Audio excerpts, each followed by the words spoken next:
This is a wonderful day. Thank you so much for being here. I would just like to send one more reminder. If you have your phone on, please turn it to silent during the presentation.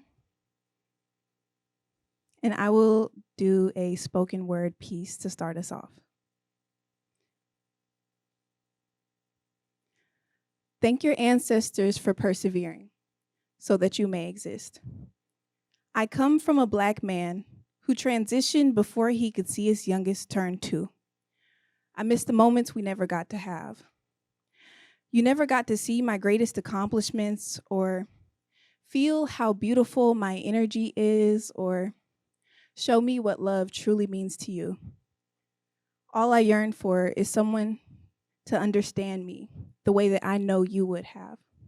But now, instead of watching me grow through your physical form, you view through my mind's eye. I see you sending angels guiding me towards my purpose, and I thank you for persevering so that I may exist. I come from a Filipino woman who was raised on a farm. She didn't have much and sometimes went to bed hungry, but she always saw better for her life. With little education, money, and trust, she did everything in her power to manage immigration to America with 4 young kids and the death of her love. So she grew strong. But with all strength comes weakness. She lost the ability to show up emotionally because if she did, she'd probably break down and lose it all. I absorbed this. I watched as she carried the world on her shoulders, and I want you to know that you don't have to do that anymore. You've come so far, both literally and metaphorically, and I thank you for persevering so that we may exist. My late father comes from 2 legends in the Mobile community.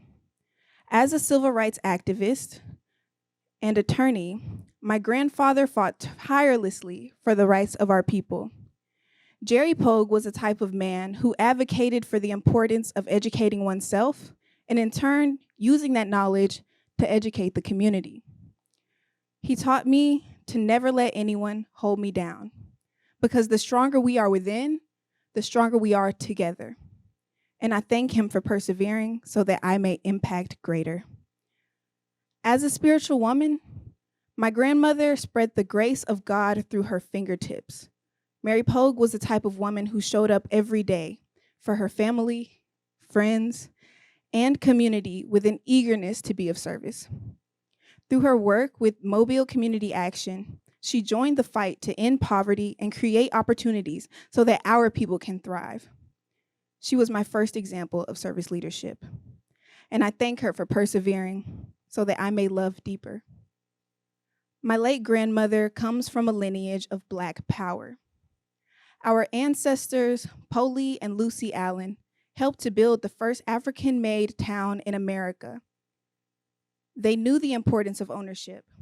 They didn't let the pain and brutality of their historical context hold them back from creating a space of their own.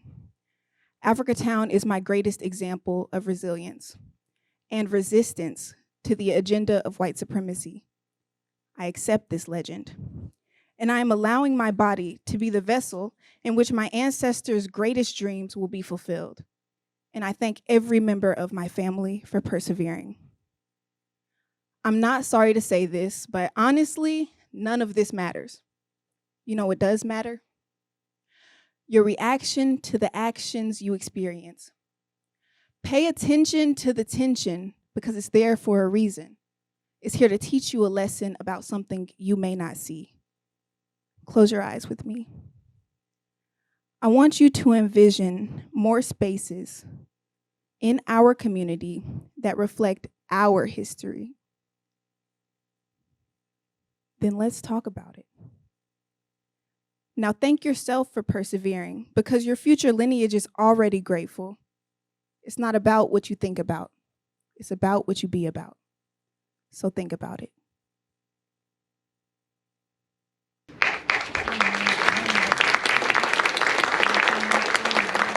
Thank you so much. And welcome to the AfricaTown International Design Ideas Competition Awards Ceremony. My name is Tiffany Pogue. I am a descendant of Poli Alan and Lucy Turner, founders of the AfricaTown community. I am a young voice for the AfricaTown community, and I'm so grateful to be standing here before you today. In March of this year, I organized an open mic night fundraiser, which funded my lifetime membership of the Clotilda Descendants Association and raised additional funds for the organization. And I am also the communications intern for the launch of the AfricaTown Heritage House. Join our fight for spatial justice because Black space matters. Now we will have a prayer by Reverend Chris Williams.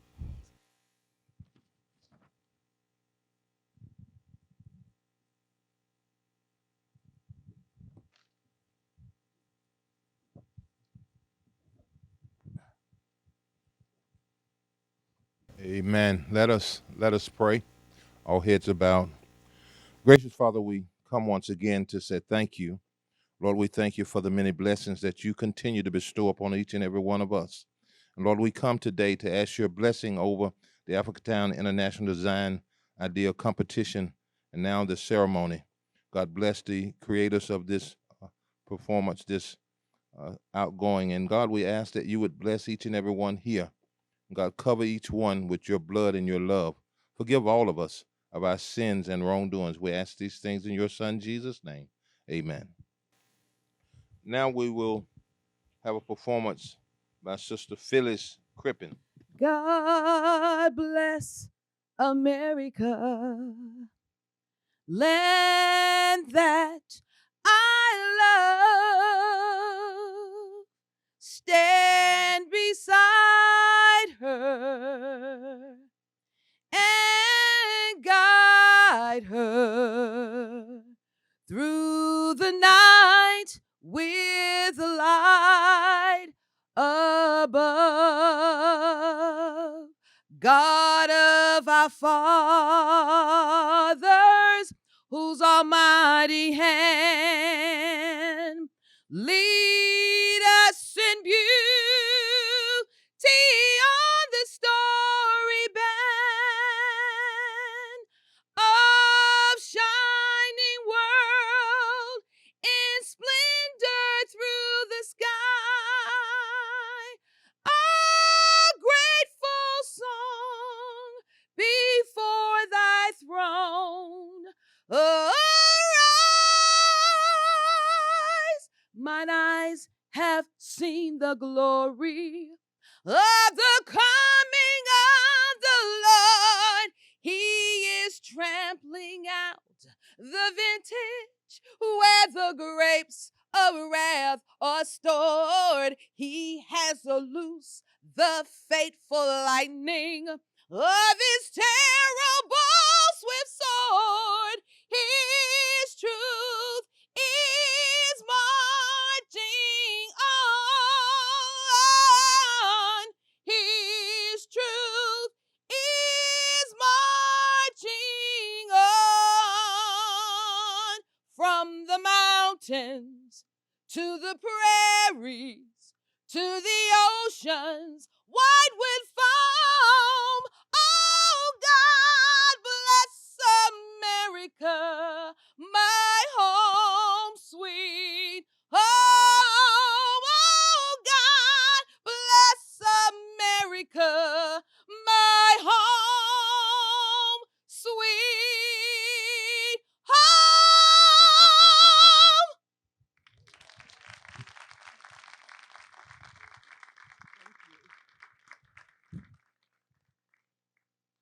My name is Renee Kimprotan.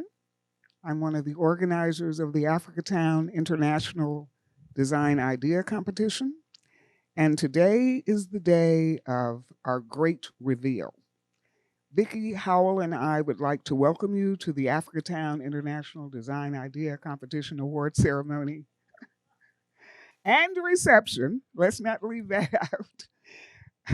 This is the day that God has made to bring us all together to see the results of what happens when a few people put their heads together, their pencils to paper, and do a shout out round the world to see if we can't bring possibility ideas to AfricaTown. AfricaTown, of course, we know is the only 19th century settlement built in America by Africans after the Civil War. So we hold a great mantle here. Vicki Howell and I have looked worldwide for the best architects that we could find, and today we're going to share with you the results. But first, we're going to talk about why a competition.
Now I'd like to bring Vicki Howell to the stage, CEO of Move, to say a few words about why we have convened here today.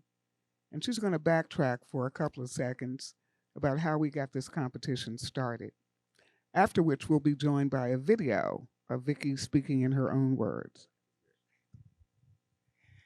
Good afternoon, everybody. Thank you all for coming. You know, there's a saying, it says, where there is no vision, the people perish. But one thing I've learned about being in AfricaTown is that there's no lack of vision in AfricaTown at all. As a matter of fact, the reason we're here is because of the vision of other people who've been talking and thinking about AfricaTown for many years. The main thing I wanted to talk about today was why Move is here. And Move stands for making opportunities viable for everyone. And it was kind of birthed out of an idea for some years in Birmingham, but fate brought us back to Mobile. But the idea basically is if we're going to transform the conditions of underserved communities, and we know when we say underserved, we know what that means. If we're going to do that, we've got to take economic control of our communities. And the most powerful thing that we have that's really ours is our story. So AfricaTown has one of the most powerful stories that I've ever seen. I used to think that when I was in Birmingham, the Birmingham civil rights history was the reason why this country is where it is. But what it really is about the commitment and vision of people who put themselves on the line to make themselves and their communities better. But more importantly, another vision came to us back 5 years ago when the Clotilda was discovered. And there was a neighborhood plan that was created. And I'm thinking, wow, there's something in here called critical mass. What if we could use the Clotilda as a means of pulling together all the different plans that AfricaTown has for itself? What if we could use all the things that currently exist? And I said, I know. I want to call Renee Kemp-Rotan. She can help us figure this out. Because at the end of the day, you have to have somebody who knows how to take a vision and put wheels on it and make it roll. And that's what she does. And that's what you're going to see here today. But more importantly, we're here because of our ancestors. We're here because of people who already had visions, and everything we're doing is built on them. Like Henry C. Williams and Mary Poe, whose name was mentioned earlier. Senator Michael Figures, Representative Bill Clark, and Wesley James, who was honored recently by Mr. Robert Battles, the originator of the Welcome Center in AfricaTown. We also have Beatrice Ellis. And I also want to mention former Beninese President Matthew Kirikou, who fell on his knees in 1999 in a church in Philadelphia, the city of brotherly love. And he said, I've got to make amends for our people who sold so many people into slavery. And he started a reconciliation campaign, and that campaign was picked up by a mayor and preacher by the name of John Smith. And John Smith created a program to connect Africa and Africa with Benin, and that whole story is all of this. What I'm telling you is baked into this competition. So it's not that we're creating anything new. We're just following the guiding of our ancestors, and by following them, we set the path for where we want to be, and where we know we can be in a better place. When Dr. King died, he said, "I know I may not get there with you, but as a people, we will get to the promised land." Everything starts with just an idea, and so we want you to just think about what this means. It's not that we're going to go out and do this tomorrow, but we need to elevate the conversation. We'll be hearing more about that later on today. But I just want to thank you all for being here, and I want to praise God, from whom all blessings flow.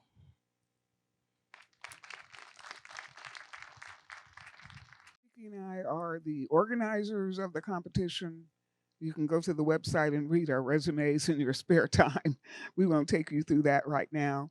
But this gets back to the vision for AfricaTown. The whole competition idea was to basically use the competition to establish a master plan framework for community regeneration and regional economic development by leveraging cultural heritage tourism by design. Vicki and I each have very distinct roles in the competition. Vicki is basically the competition sponsor. And in that role, her job was to basically provide the question. She was the one who called for the question. You cannot have a competition if there isn't a call for a problem to solve. She also, in her position, is to secure financial resources to run the competition. And we're very happy to say that we were able to raise $100,000 for cash awards that will be distributed today. Those funds came from a Better Place Foundation, and they really found us pretty magically by going to Vicki's Facebook page and then giving a ring and saying, "What are you guys up to over there in Mobile?" And we had a lot to share with them at that time. Vicki and her board commissioned Studio Rotan. It's a civic design and civic engagement firm, and appointed me as the professional competition advisor. In that role, my duty was to basically program and map all of the questions that AfricaTown residents and descendants have been asking. It was to organize and structure how we could go about the problem-solving methodology. It was also to figure out a way through using the competition as a tool that we could select the best jurors that we could find in architecture, in the community, descendants, and also community observers to help us to review all of the drawings that we got. And last but not least, my job is one of oversight. We thought that what we would do today is basically remind ourselves of some of the conversations that we have had over the years. Many of you know that Vicki has been to probably just about every meeting that's ever been had in AfricaTown over the years, and I've done a little bit of backup. So we thought that what we would do is show a video.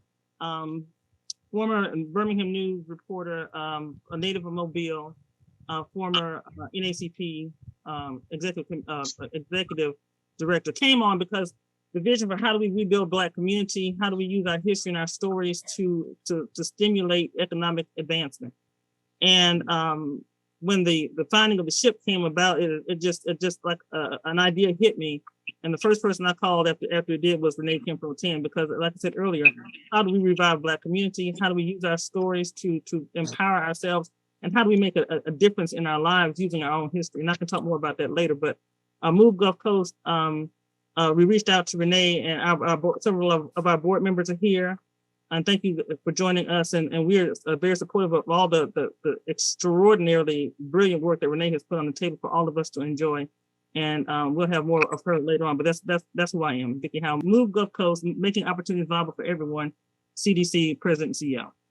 The whole, for Move in particular, the idea was to cast a vision. For whether vision, there is no vision if people perish, right? And so right now, there are a lot of people coming at people at AfricaTown with ideas this and ideas that, but it has to be driven by the past, present, the plans from the community itself. The competition was always built on the things the community said they wanted in the AfricaTown neighborhood plan. And I'll show you this a little bit in the slide presentation. But in the AfricaTown neighborhood plan, in the Blue Waves plan, in the plan that John Smith and Henry C. Williams and Bill Clark had all those years ago, and all the people who were involved in that. And that's why, of course, Mayor Gardner's on the phone, because of the preacher component. So all these things is to help people understand that we're casting a vision of what could be. So like you said, that's why it's called an idea competition. There is some physicality of it that we may want to think about, but we don't want to get bogged down in the weeds on that right now. It's just a visual of what it could be. And that's why on this call, of course, there are leaders of AfricaTown and residents too, who are going to be looking at this from how does this make them feel? How does this inspire them?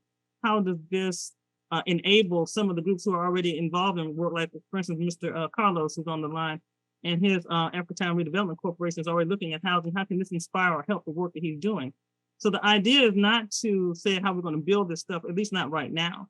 But the main thing is to help the community to understand that this is the level of thinking that has gone on compared to another project that I'm not going to name right now. This is the level of expertise that's been brought to the table. And this is how African Americans and Africans can think about their own future and how they build it themselves using our own ideas, because all of this is really designed by Black folk, okay? And so we want to inspire people to let them know that this is how we're thinking, how people in your community are thinking, and this is how we can take this to the next level as we pull our resources together and work for a common vision. When I first came to AfricaTown, this is the first drawing that Vicki presented to me. And she said, these are all the things that are going on in AfricaTown. Do something. And I was like, whoa, what does one do with all of that? She basically made note of every single project that was being done by every single community group. And it looks a little messy when you look at it from this point of view. But I basically took it upon myself to try to make some structure, build structure out of this. But before I show you exactly how I did it, I'm going to tell you a few things that I learned by being here. You know, this story has gone worldwide, and a video that you're about to see is when the Guggenheim Museum sent a film truck to my studio in Birmingham. They were very, very curious about what was going to happen with AfricaTown since the founding of the Clotilda. So listen up. This is from the Guggenheim Museum of Art.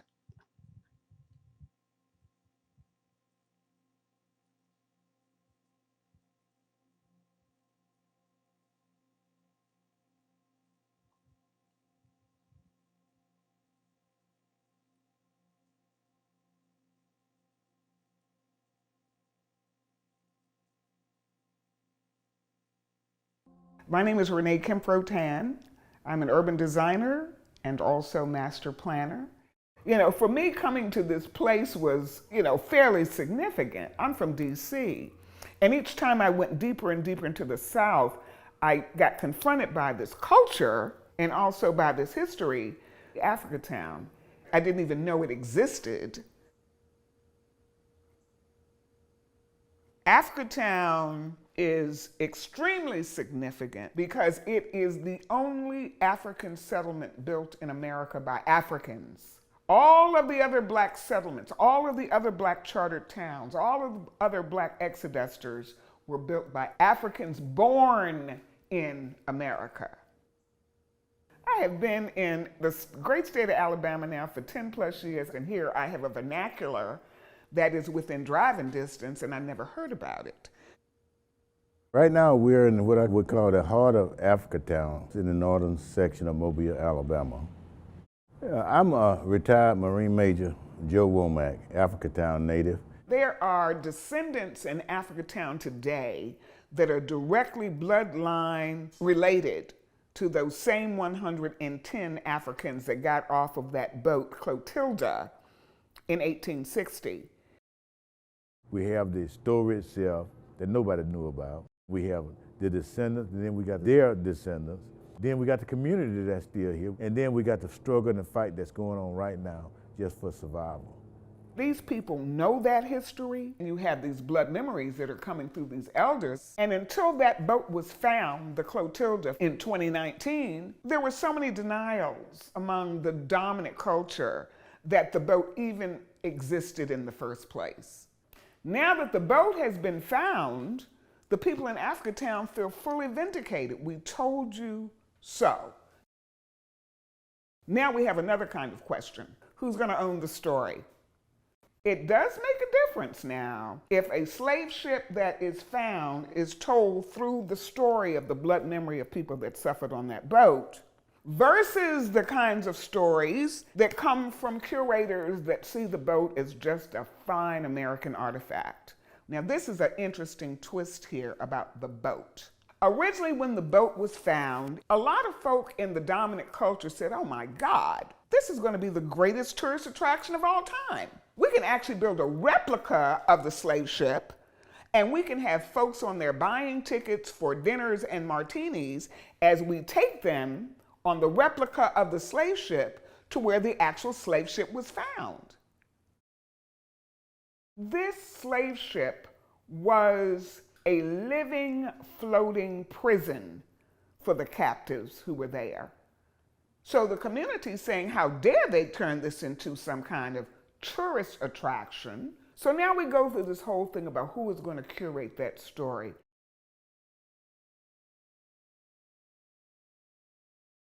I want the world to know what we have here. This is such a historic community. I would hate for somebody to just ride through here about 50 years from today and see a marker that said AfricaTown used to be here. Okay, you've seen it, you know the story, now do something about it. You're a designer, do something. Well, what can I possibly do? First of all, I'm not from this place. So the notion that you would pluck me out of one place and put me in another place and say, do something, what can I do? We're going to need something within the community to bring people in, something people can come to tour. We want people to be able to come to Mobile, come to AfricaTown. There are so many spots within AfricaTown that is wide open to the imagination. We began to ask questions about, well, who owns public history? Who gets to tell their story? And how many voices does this story get to be told? So I came with this idea. I said, you know something that might work? The idea of a competition. Let's put a competition together that's only dealing with design ideas, because a competition is kind of an overlay over whatever else is going on. We're going to do a design idea competition to design a museum. And it's a great idea because in order to program a museum, you've got to know about the history, that'll come back to you. You've got to artifact the history, that will come back to you, and then you have this interpretive overlay. And the community said, we need more than a museum. When the tourism comes here, we don't have no motel. They got to stay downtown.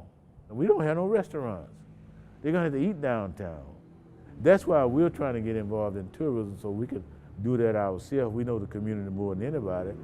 When you look at the land right now, you have sections owned by residents, but then around those sections, the land is owned by businesses that have managed to move into the area. With the industry, it just pollutes the heck out of everything. And pollution is just simply another word for poisoning. It gets to you slowly, and that's what happened over the years. We accidentally stumbled in on a community-led movement. Those people in AfricaTown have been fighting for generations about land use and zoning and funding. They need to do something positive for the community on their land. Do something positive for the community instead of fighting against the community. Those things hinder the ability of the residents, and especially communities of color, from obtaining wealth and passing that wealth on to your generation, next generation. If I had a magic wand, I would just wave it and have them give the land to the community and then get out of the way. All the land within the boundaries of the community. As they say in the South, land is more valuable than money. So this notion of the competition also serving a very profound role in engaging the descendant community in all kinds of activity that began to inform the competition is what allowed the competition to grow from this, I've got a great idea museum, into literally 16 venues that the community said they wanted. We decided to just play in the realm of design ideas. Certainly I, as a visitor to this unknown place, we don't own anything, we're design ideas. And what that means is that when all the ideas come in, we can give you and the community a catalog of a whole bunch of possibilities, and you guys could actually build something. I organized the competition into 4 main sites, and each of the sites have sub-venues attached to them.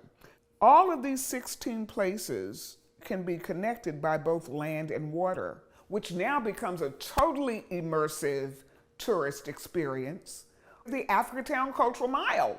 All of these architectonics that are combined because of, thematic directives that are implied in how the competition was programmed.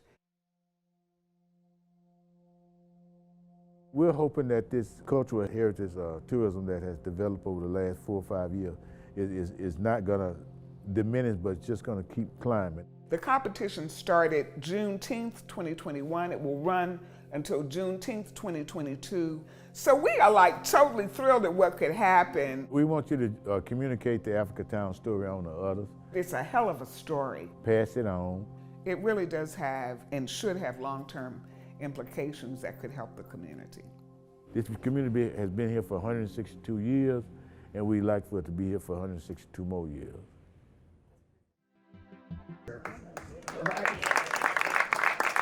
I'm asking of question mode.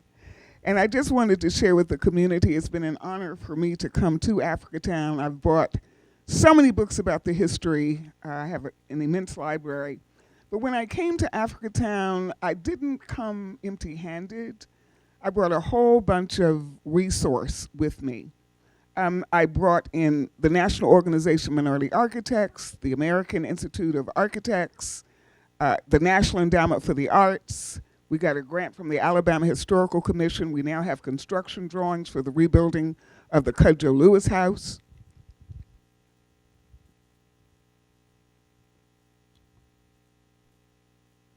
We now have construction drawings for the rebuilding of the Cudjoe Lewis House. We got the Guggenheim interested. You just saw a clip from that film. We also brought Mass Group to town. That is the architecture group that had done the lynching pavilion in Montgomery. I also nominated successfully AfricaTown to the World Monuments Fund Watch, so they're keeping an eye on what goes on here. And I also brought Consulticon into town, run by Tom Martin. He is one of the most well-known urban economists that deals with destination planning. The other thing that I did was I had an opportunity to participate in what is called American Roundtable. And I brought Vicki in as assistant editor and 5 other members of the AfricaTown community to literally put together a 220-page case study. That case study looks at AfricaTown in terms of public space, public health, infrastructure, environment, and work and economy. And it is online. I put it together with this crew so that boots on the ground could tell the world not only quantitative things that need to be known about AfricaTown, but they could also speak to the quality of life presently and the quality of life that they look forward to having in the future. One of the things that has always intrigued me, however, is how, in fact, did we of African descent get here in the first place? I can tell you we did not come on the Nina, the Pinta, or the Santa Maria, all right? Nor did we come over on the Mayflower. So this next video will really put AfricaTown and the Clotilda story in a greater context when you understand what was going on with the international slave trade. I'm going to ask for your patience as you watch these little dots move across the screen in just a moment. Each little dot is a slave ship that starts in the year, I don't know, the 1500s, and brings us up to the time in which the Clotilda, in fact, floated on the waters. Watch this film.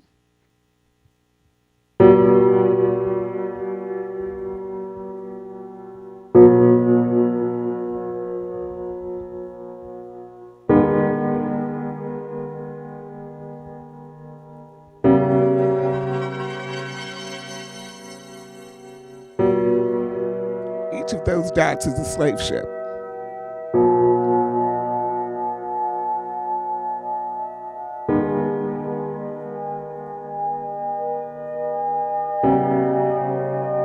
this is actually how you transport 12 million people across the water over 400 years. 50,000 slave ships.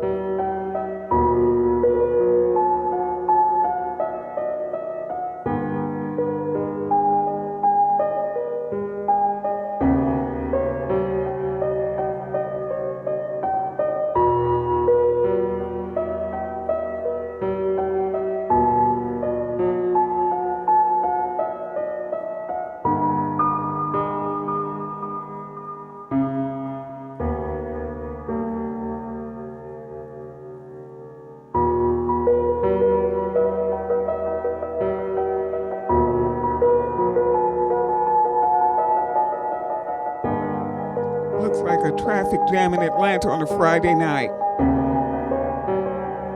Let's see how we got here. Not accidental tourism.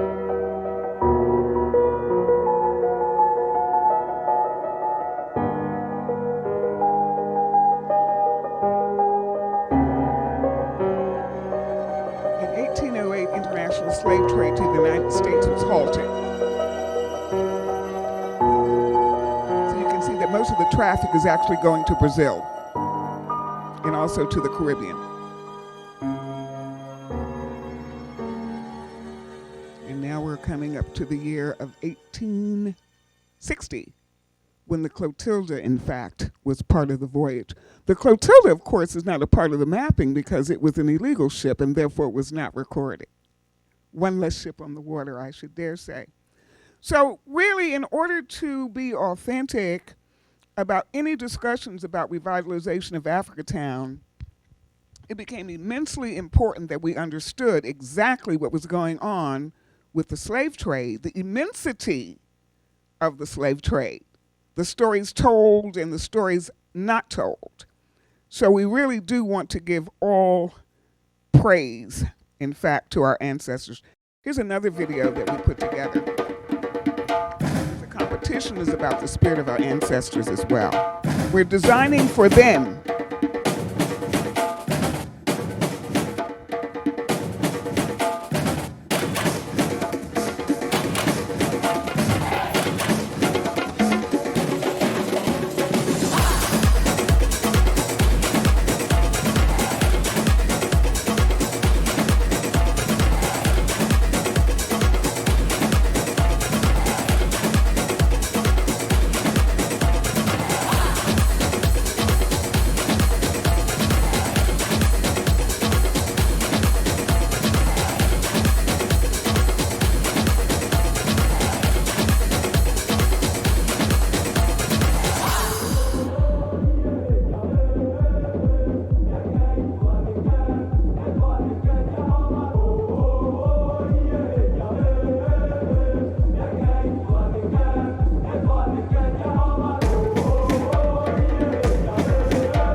The power of visuals and animations and film, just so we could literally tell the public why we were so ensconced in putting this competition together to begin with.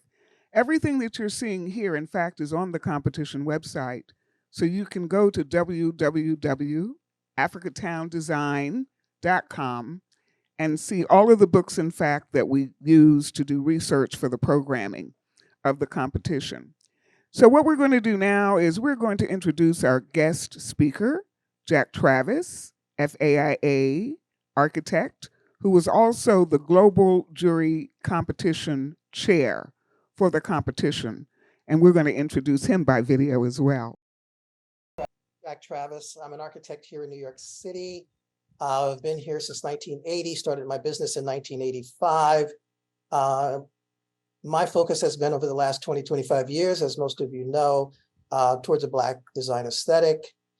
Why? Because I couldn't see one as I made my way through architecture school and through practice. Good afternoon, everyone. First of all, I want to just say that I'm truly humbled to be here. Eric Finley took me on a tour of AfricaTown this morning, and it's the first time that I ever went through the community. And Mobile has never been on the radar for me, but I was truly amazed at the depth of the history and the culture and how it's preserved in this community. And I just wanted to congratulate everybody who's associated with that community and keeping that community voice heard. It's truly, as I said, humbling.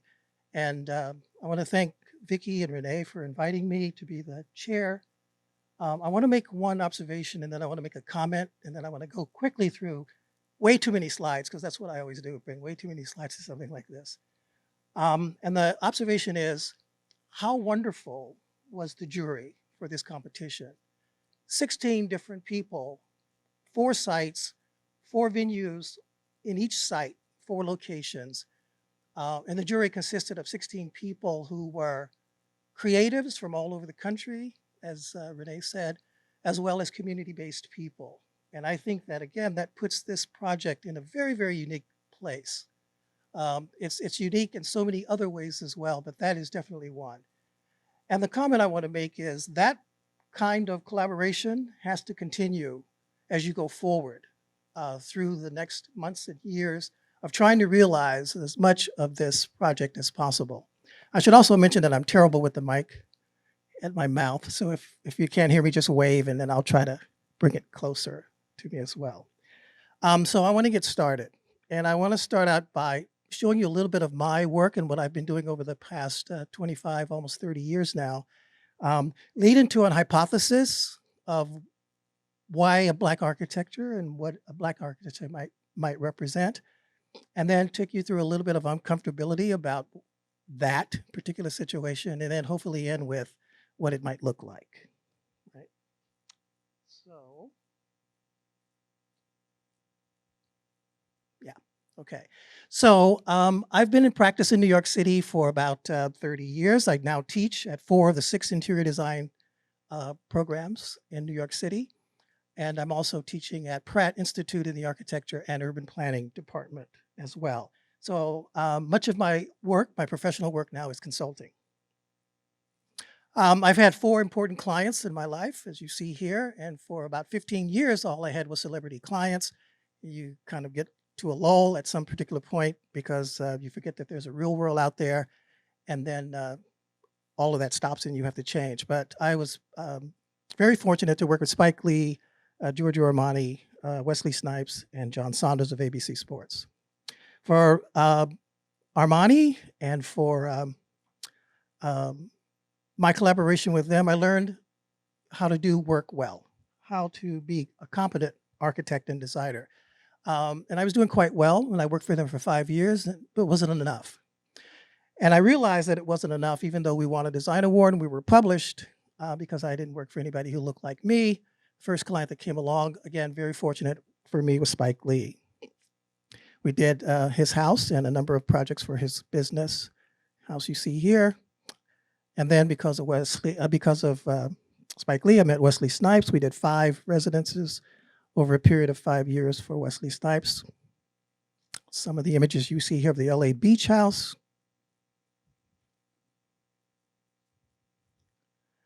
And then I met John Saunders in the late 90s, one of the best clients anybody could ever have. 18 months in design, 3 different designs for one house. The house that you see here, which is in Hastings-on-Hudson, just north of New York City. It's the interior of the house. Here's a drone shot of the house on the Hudson.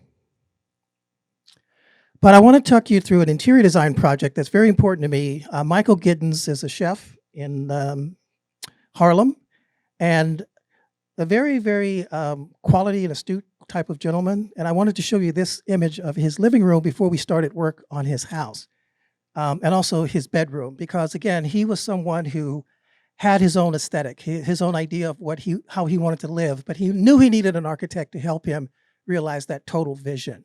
And I want you to see this because this is kind of kin to your project where you need competent designers, but you also need community people and you need people who have a good, strong idea of the historic value of this community.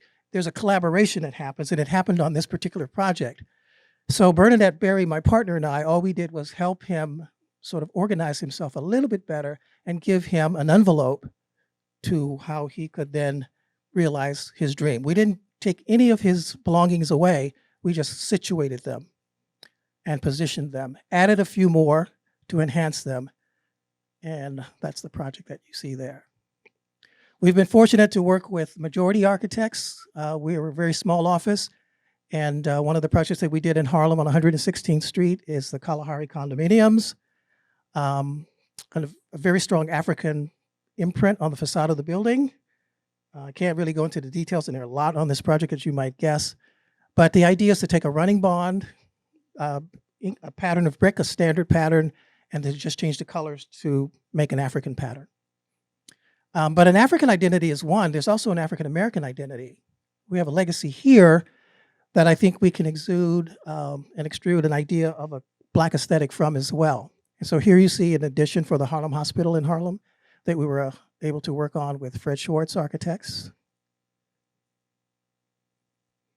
And even in the smallest projects, whether it's a couple of doors for Mrs. Williams' residence in Harlem or near the Kalahari building that you just saw earlier, they needed a gate to enclose a little area that they were going to do summer eatery outside of. Everything for us is a cultural identity, and the aesthetic value of it is extremely important. And when we go to our clients, we show these palette boxes that we make in order to give them an idea of where the historical value and the aesthetic is actually coming from for almost every project that we did in those days.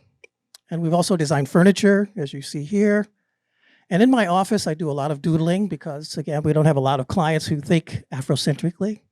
And so the ideas are there. There's a lot of discussion, and so we draw. And these are over 100 drawings of my own over a series of maybe 3 years. There's about double, almost triple that many sketches now. But I want to tell you that, as a Black architect, and maybe a female architect as well, you're more than just a practitioner and a professional, right? You've got to be that, plus you've got to be an advocate for who you are. You've got to be an orator. You've got to go out like this, and you've got to explain why you're doing what you're doing, and not just the fact that you can do something. You have to be a mentor because you have to give back, and you have to be what I call a preacher-teacher, and that is almost like a pastor, because the message is one that's very difficult often, but it has to be heard. And so we began. We try to think about how to bring that across, and I think, again, Renee and Vicki, they've done a great job of letting you know really the importance of finding that boat and being able to tell the story in a very sober and clear way that, unfortunately, in places like Florida, it becomes a difficult thing to do. But it's always challenging, and you have to forge forward. And Derek Bell reminds us of this. So I want to now share you 3 slides that are comments made by a entrepreneur, a millionaire entrepreneur in St. Louis at a conference I went to several years ago. And he observed that there was something missing in the myriad of architecture that he had seen all over the United States, which is fantastic. Nobody's questioning the ability of Americans to create and to do aesthetics. Since the Beaux-Arts period in the late 1800s, America has been the foremost culture and society in architectural expression, right? But where is the modern for us? And he also said, what if somebody else came from a different place and they were observing what we were doing? What would our expression be? And we have to be careful because we need to understand how important that is. So it's not just about building an excellence. For us, it has to be a little bit more. And we have to speak. And when we speak from the soul. And where is that architecture is what he's asking.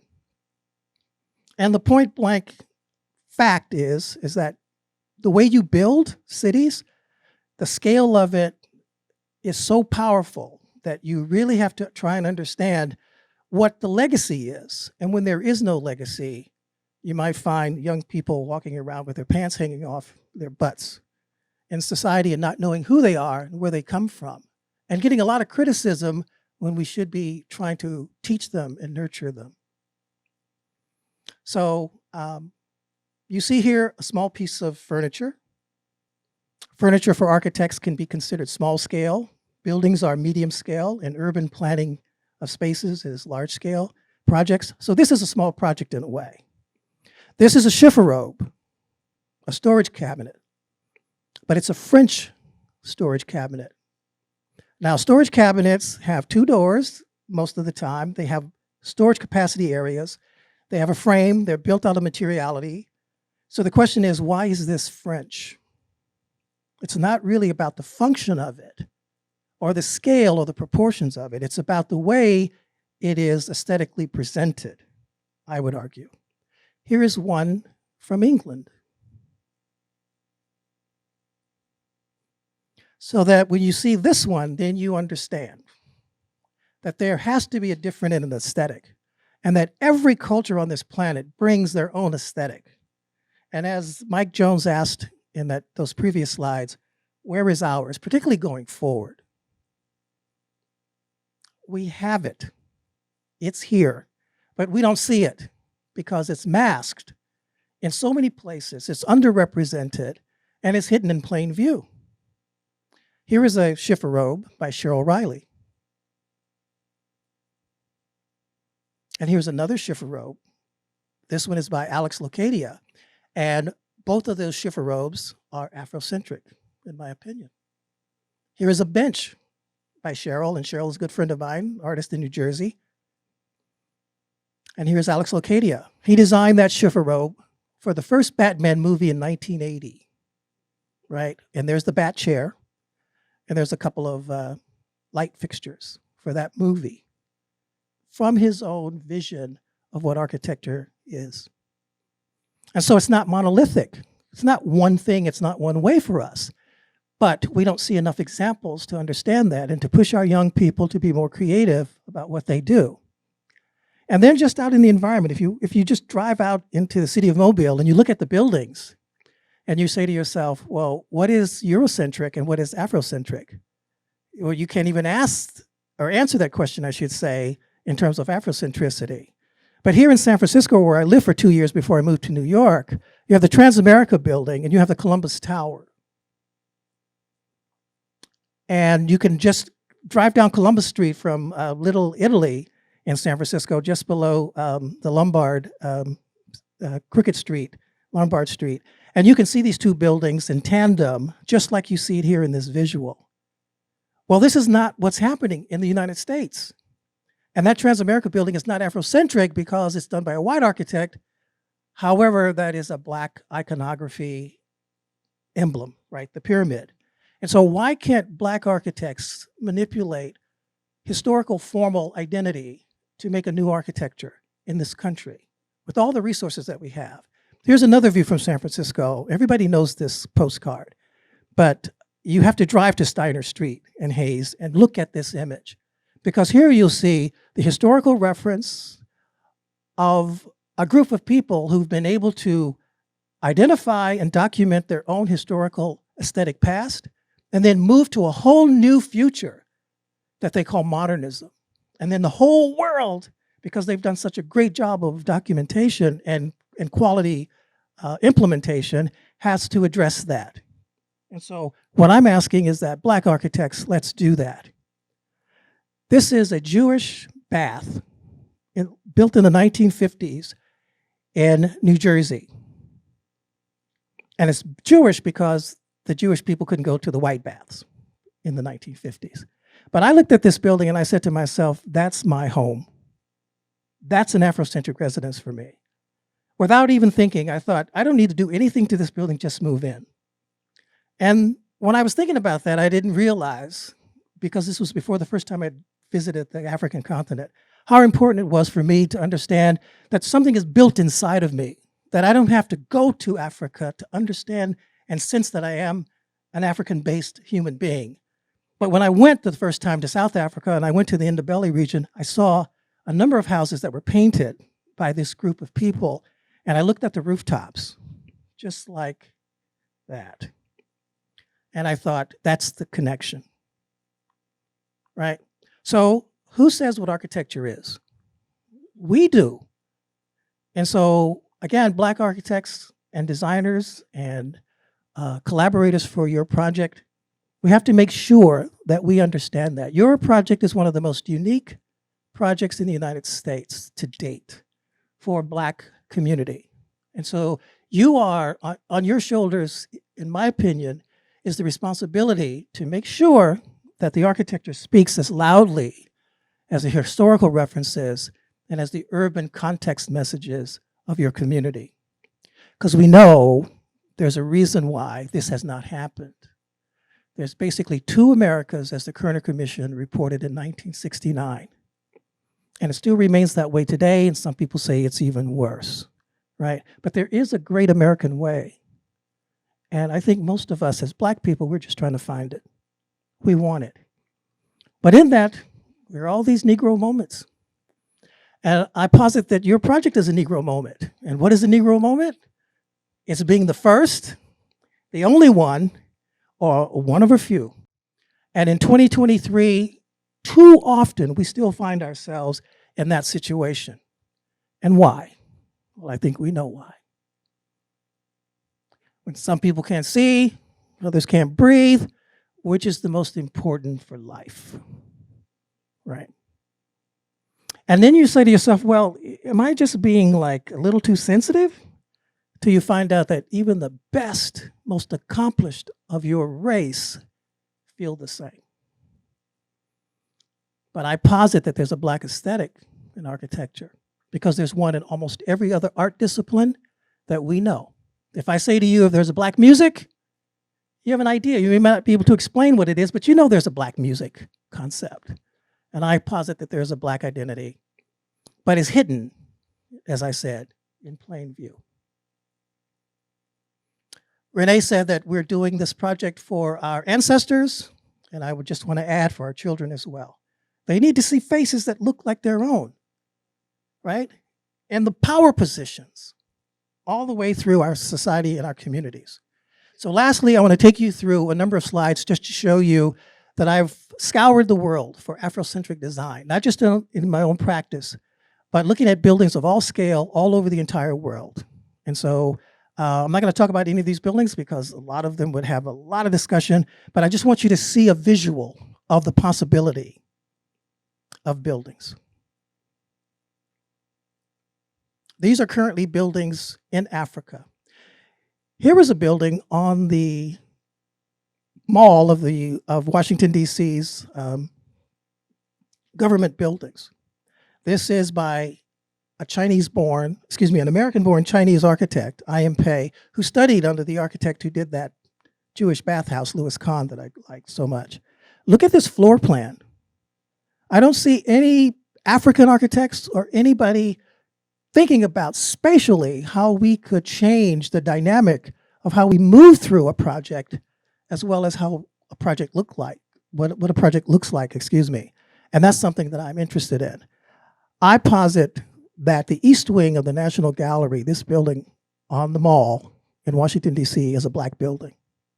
And I think I could make a case for it. Door is at Pierre Goudiaby's office in Dakar, Senegal. Patrick Dujarric is the Blackest architect I've ever met. I haven't seen anyone or met anyone, and I met him 3 times at his home in Dakar, who can do the kinds of things that this man can do with a Black aesthetic. Whether it's the exterior or the interior. This is a restaurant that he designed, Dakar. And then another good friend of mine, a white woman, is the Blackest interior designer. And the question is, why can't Black architects and designers do these things? Look at the work that she's doing. She told me she came back from a trip to Ethiopia with her husband, who was a photographer, and she was never the same. And you have to look at her work before she went to Ethiopia. It looked nothing like this. And she's doing work for Black people. That's for Sylvia Rohn, who was head of Elektra Records at the time. And that's her living room and bedroom. I had almost finished. I had the the privilege of working on the Wesley Snipes projects with Tony Whitfield, a furniture designer, who quite simply does it better than I do. And my mother always told me to look for people who work and who do better than you and put them on your team. So Tony designed over 40 pieces of furniture for 5 houses for Wesley Snipes. And here you see some of the tables.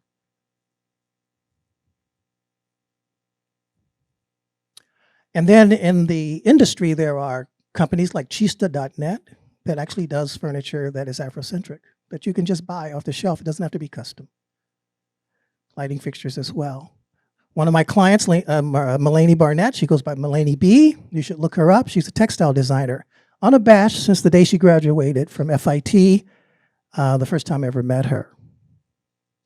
Even in stationery, and for all the black businesses out there, what does your stationery look like?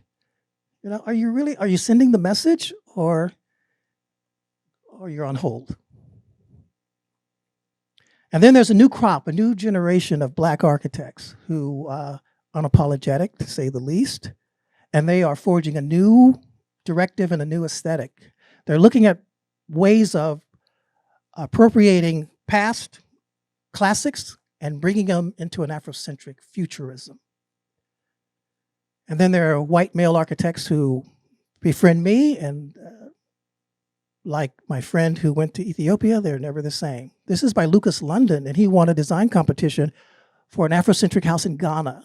It's a white boy. And look at this house. I can't even tell you, and it's sustainable to a high degree as well. And it's buildable by people in the community in a tribal group in Ghana in Kumasi. And then there's Francis Kade, who is probably the top black architect in the world, and he just won the Pritzker Prize, the highest. J. Max Bond Jr., the first African-American architect to do work in Africa in the 1960s. So we have to know our legacy too as architects in order to help you and collaborate with you on projects like yours. But we are majestic. We have a history and a legacy built from the earth in the most dynamic ways and brought forward. And in that vein, I've created 10 principles of design, which I don't have time to go through, but I'm going to leave those with Renee. And so if you want a copy of these, you can have them. But economy, simplicity, ease of construction, ease of maintenance are the first 4. And they have to do with the fact that we are lack of resource all around the planet as African Americans and Africans on this planet. Spirituality, heritage, and duality of the irony of our condition has to be brought out in the work. Earth-centered, earth-nurtured, strong indoor-outdoor relationship, and intense use of color, texture, and pattern, those are the vehicles to begin to design in a way that is visually appropriate for us. Then there's 10 more that I'm thinking about. And I call those guiding principles.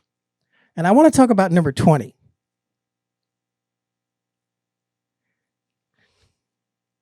So what time did we start this program?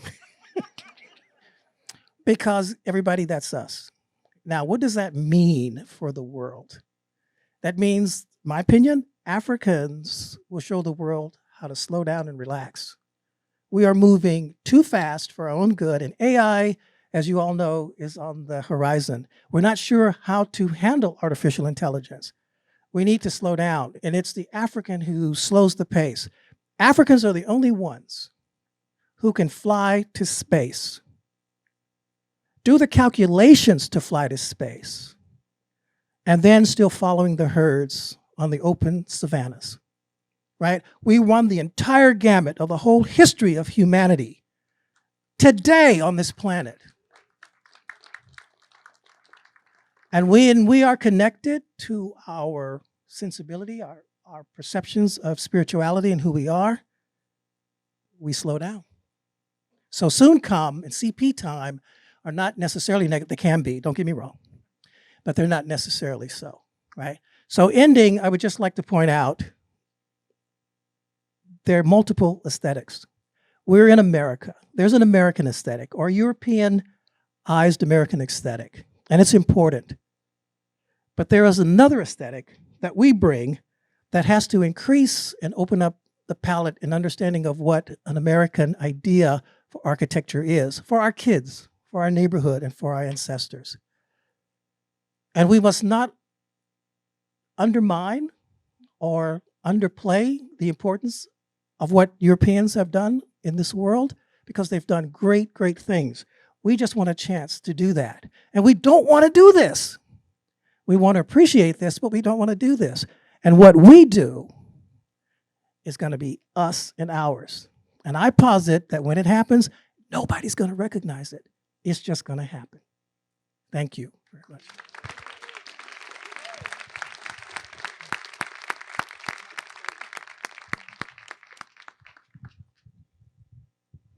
I just want to say I'm so glad Jack Travis is a friend of mine. Okay, he brings vigor, energy, knowledge, history, talent, every single where and every single place he goes. Tiffany, I need help getting out of this while she's lining this up.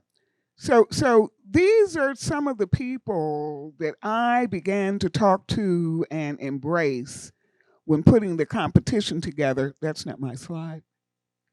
This is Jack's tray. When I began to put the program together for the competition, Vicki had shared with me the AfricaTown revitalization plan. I read it. I worked with Ramsey Sprague looking at some of the challenges about zoning. And so I knew everything that you guys were trying to do in terms of form-based codes. But at the end of the day, I kept saying, looking at all these plans, okay, everybody's doing this, that, we got a couple of buildings going up. But when it's all said and done, what is AfricaTown going to look like? That's what I kept asking. What is it going to look like? And I know as an urban designer, I don't design buildings, I design cities, which are ensembles of buildings. I know for a fact that design, in fact, can solve problems. It can improve lives, it can unleash potential, which is what the competition is all about. And bad architecture, okay, in the end, is a failure of the psychology of understanding the people who are being designed for, So I'm looking for an aesthetic. You have all these opportunities in AfricaTown to build something. And we come from a history of builders. I love this quote. AfricaTown was built by the hands of Africans who came to the Americas with thousands of years of science embedded in their DNA. Not only the science of tilling the soil and picking the cotton for nutrients for our bodies, but scientific knowledge of shaping the soil into architectural monuments. That's what we brought to bear. So the competition and its programming is really trying to seek an African aesthetic in this American culture that we find ourselves in. Well, long story short, Vicki and I launched the doggone competition, put the website up. Before we knew it, we got 20,000 hits from around the world. We got 118 teams to register. Out of that 118 teams that registered, 23 teams submitted, and this is what their submissions look like. Each team had to submit a minimum of 4 boards. Some teams designed for Site 1, Site 2, Site 3, Site 4. We talked to Jack. Jack said, well, that's not enough. You need to tell them to put in some process boards so we can understand how they got to that as an answer or how they got to that as a solution. Like you were in school doing your math and your math teacher said, I don't want you to just turn in the answer.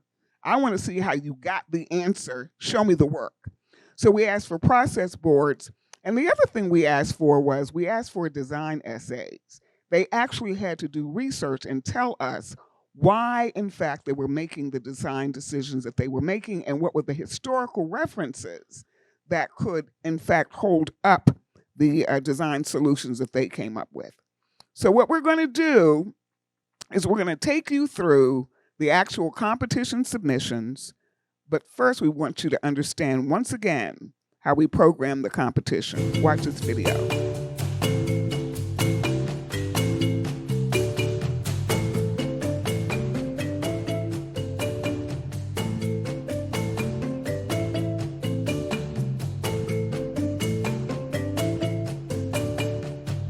these were the instructions. Select a site. To select site 1, you had to design 4 things. If you selected site 2, you had to design 4 things. If you selected site 3, which was all water-based, you had to design 4 things.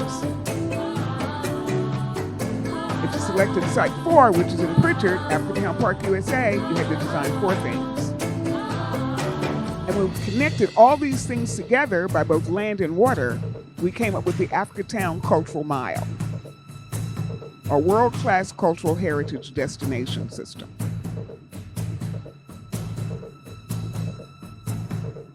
And these are our sponsors. So we organized all this information into what Vicki and I call the poster. And here you see the 4 sites, 1, 2, 3, 4. For each of the sites, we have the little icons of the things that you had to design if you selected a site. If you selected site 1, you had to design a memorial shrine next to the cemetery. You had to expand the Mobile County Training School. For Joe Womack, we had to throw in 30 infill housing designs. And you had to design a gateway to ancestors. If you selected site number 2, that was a Josephine Allen site. You had to design an AfricaTown museum, a Clotilda boathouse, maritime residential housing for the elderly, and a gateway to the place of baptism. If you chose site 3, that was all water edge sites. The AfricaTown Blueways, who worked very closely with Liz Smith-Inser from the National Park Service for this one. You had to design the AfricaTown Yacht Club. We know we didn't come over on a yacht because I already showed you that film. But we put the AfricaTown Yacht Club in there so kids could come to and learn how to make boats, how to swim, and also how to scuba. In fact, that program is going on now with the Black Scuba Divers Association at the Mobile County Training School. You had to design 15 pavilion sites along sites of interest in the water, but we also asked the designers to design a fleet of boats that could be owned by the people of AfricaTown so that they could literally participate in making money, generating revenue by using and operating water taxis. So you're going to see boat fleet design here. And then last but not least, on this water edge site, you also had to end up building a gateway to the actual Clotilda Discovery site. Site 4 was AfricaTown Park, USA, one of Vicki's personal favorites. In fact, this site actually sent her to Benin twice. But this site, in fact, was set aside by very progressive Black legislators about 30 years ago, where they got the state of Alabama to literally cede over 160 acres of land for African commerce. So there, we put an African museum. We also had an African luxury spa hotel. I could use that right now. And also an African performing arts center and a gateway of return to Africa. Again, when we aligned all of these sites, you got the AfricaTown Cultural Mile. We did not do this in a vacuum. This is what the community said that you wanted. When we went back to the AfricaTown revitalization plan, on the left, you said you wanted gateways, affordable infill, you wanted to support the training school, you also wanted to do a heritage tourism program. For Site 2, in your plan, you said that Joe Allen's site needed a master plan, it needed to have an AfricaTown History Center, mixed-use residential, and a heritage tourism program. The Blueways revitalization goal had to do with identifying historic natural values, access to waterways, connect to 3 Mile Creek, heritage tourism gateways. For the 4th site, in your revitalization plan, you said you wanted to extract historic value from the park, provide African amenities, create a nature preserve, and also create heritage tourism gateways. So we were very resourceful. We did our research, but the other thing we did was a heck of a lot of civic engagement meetings. And I'm going to take you through this very quickly. This is the first time that the competition, in fact, was shared with the community. Joe Womack and Anderson Flynn said we couldn't even come into the community and think about doing a competition unless we talked to the elders and got a unanimous vote. So this was our first meeting at Hope Center. About 200 people showed up. Then we went on into Pritchard and talked to the mayor of Pritchard. He brought a delegation in from Benin to talk to us about what they were doing for their Reveal Benin project. We also met at the Chamber of Commerce. We also met at Commonwealth Bank, and we never came empty-handed to town. One of the times I came, I brought with me the great archaeologist, Michael Blakey, who is the expert on African burial grounds worldwide. I also brought the president of the American Institute of Architects, Bill Bates. Then I went back to Birmingham and I brought Wayne Coleman, who is the archivist for the Birmingham Civil Rights Institute.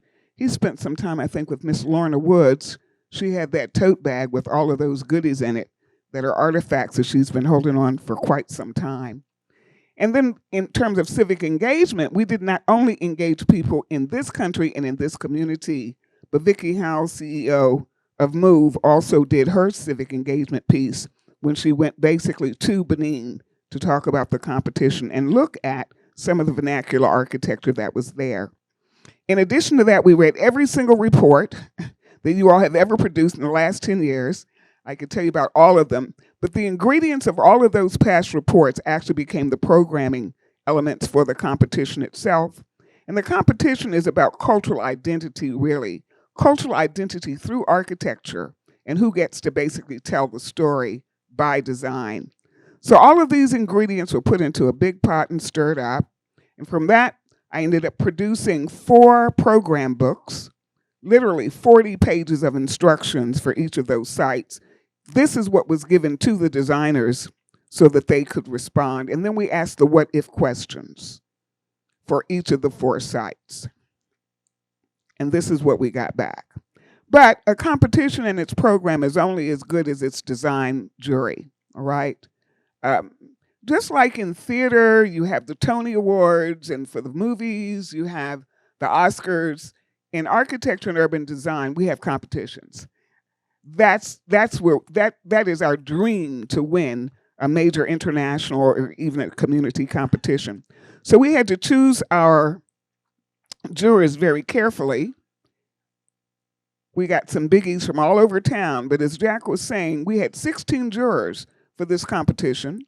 Half of them were architects, archaeologists, and historians, and the other half were descendants, community activists, and also public officials. And there's Jack.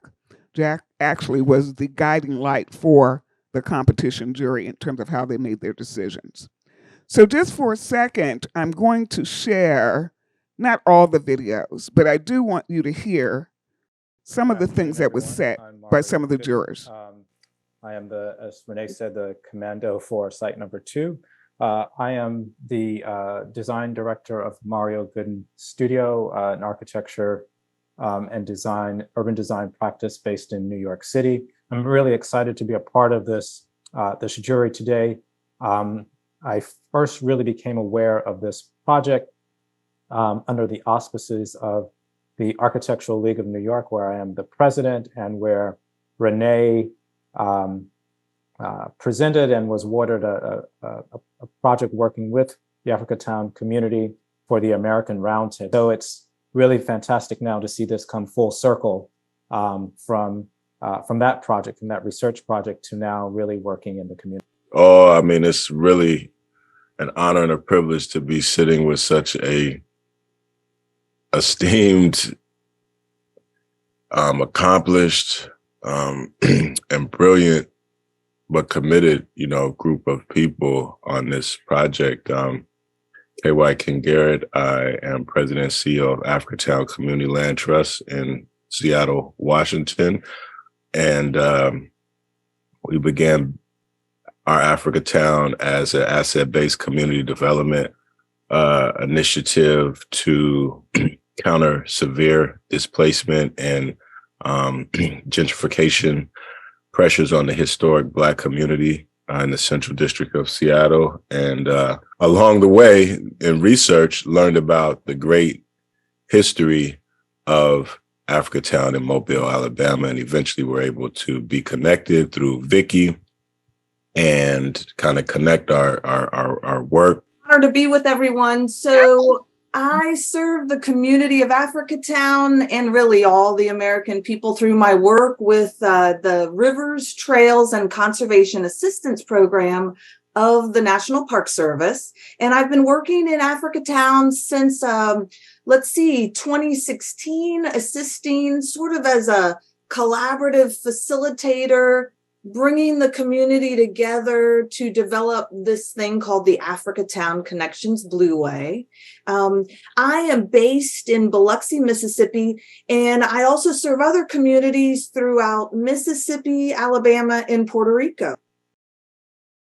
I'm very happy to be here. I am Bill Gilchrist. I'm currently the Director of Planning and Building for the City of Oakland, California. But I was for 15 years the Director of Planning, Engineering, and Permits for the City of Birmingham, Alabama. And I worked in the private sector initially. I'm also an architect, member of the College of Fellows of the AIA, worked on the Civil Rights Institute with Max Bond. That was my first project in Birmingham. And also directed the development of the Civil Rights District, Kelly Ingram Park, and the restoration of the 16th Street Baptist Church.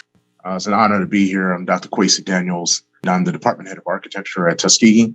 I'm also a Tuskegee alum.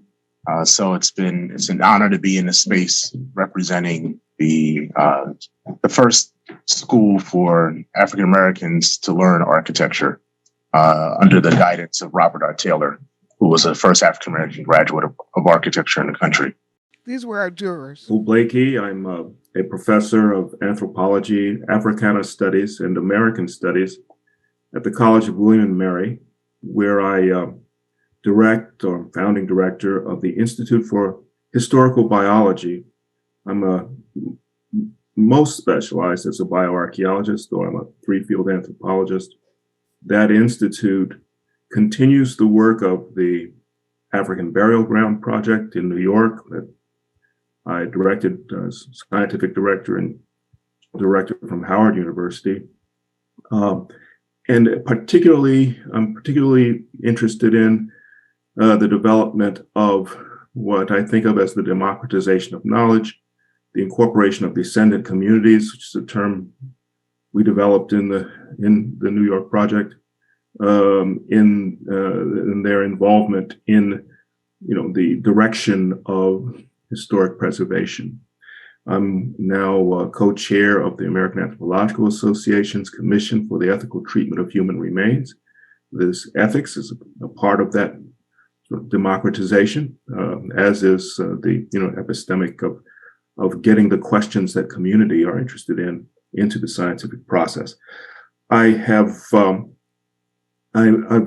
rarely work on monuments, but I've been in competitions and development of museums and exhibitions. So from the African Burial Grounds Visitor Center to the Museum of African Civilizations in Dakar to the National Museum of African American History and Culture, for which I'm on the scholarly advisory committee that worked to influence its development over those years.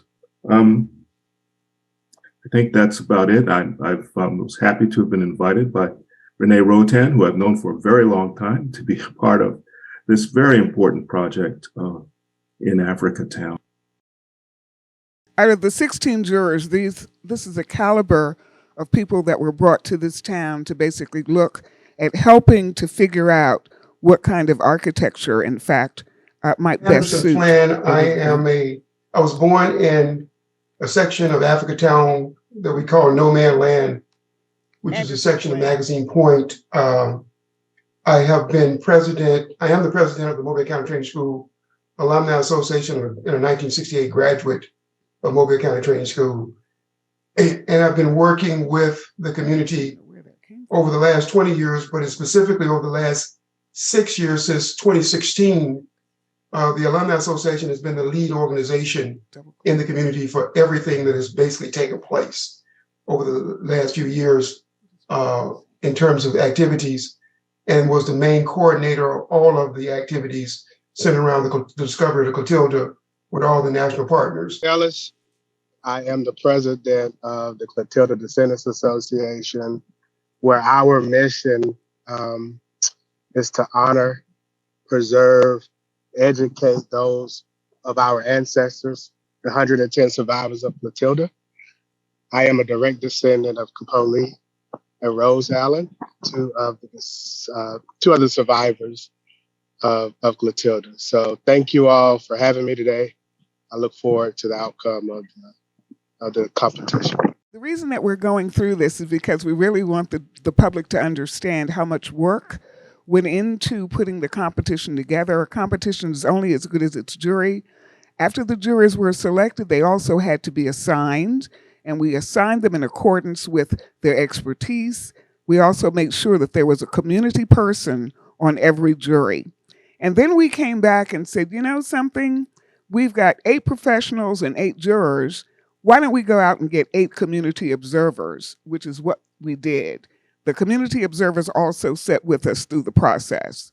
This is just a sample of the design program that was given to architects worldwide for each of the sites, site 1 through 4. You paid your $100 to register, and you got a 40-page book that dealt with the history of each site, who all the players were, what all the challenges, in fact, had been. And then the jury, we had to give them a grading sheet so that they had to literally grade each of the design submissions in accordance with Afrocentricity, whether they were paying attention to any of the principles that Jack Travis just mentioned to us in terms of color, pattern, material, indoor-outdoor space, ability to integrate with other communal spaces throughout the neighborhood. Were these drawings going to be buildings that were going to be functional, something that could be used by the community long-term? Were they economical? And I just want to mention that this is a design idea competition. This has nothing to do with finding funding to build, and my God, it's going to cost $1 zillion.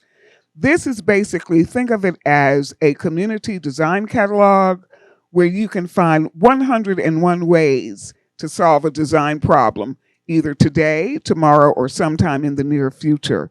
We're going to literally be putting all of the design ideas into a single book and giving to the community for you all to use as projects come on board. Okay, now we're going to get to what you've all been waiting for. Drum roll, please. Thank you. One of the things that we wanted to do, we got 169 boards, so I'm not going to take you through all of them singly, but we thought it would be a good idea if you could just kind of get a bird's eye view of the caliber of work that was submitted for each of the sites. All of the submissions were anonymous, so those little numbers you see on the side are the numbers that Vicki Howell actually assigned to each of the contestants. When the jurors got each of these boards, now the jurors had to look through all of this work, all right? They had to go through each and every one of these designs, having no idea as to who the designers in fact were. So that was anonymous, and that was good. I was surprised to see at the end of the day I actually knew some of the people. These are some of the boards that came in for Site 2. These are some of the boards for the Josephine Allen site. And so it's really from this entire pool of submissions. As I said, originally we got 118 registrants. At the end of the day, you're looking at the work of 23 teams. And then when you get to see the winners, it's absolutely astounding the amount of work that was put in to actually trying to come up with brilliant ideas for solving some of AfricaTown's problems. All of this work, again, will be put into a catalog that can be used by and for the community. But what we thought we would do is go through each of the 169 boards and pull up some of the big ideas that came through from each of the contestants. Let's see, is this going to be automated or what? Yeah, okay. These are some of the big ideas. This is how we organize the competition.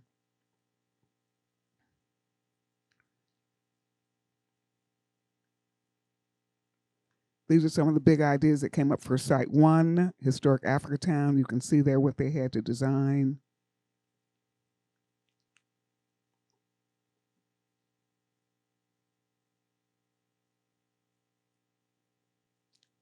The jury, by the way, spent 2 days and 8 hours going through all of this material. Some of the gateways literally had sculpture in them of Cudjoe Lewis, Black folks rising like the phoenix, a number of gateway projects. Some of the contestants, in fact, submitted to more than one site. So when you see the winners, it's going to be pretty doggone amazing. This was one of the submissions for Memorial Shrine and Garden next to the historic cemetery.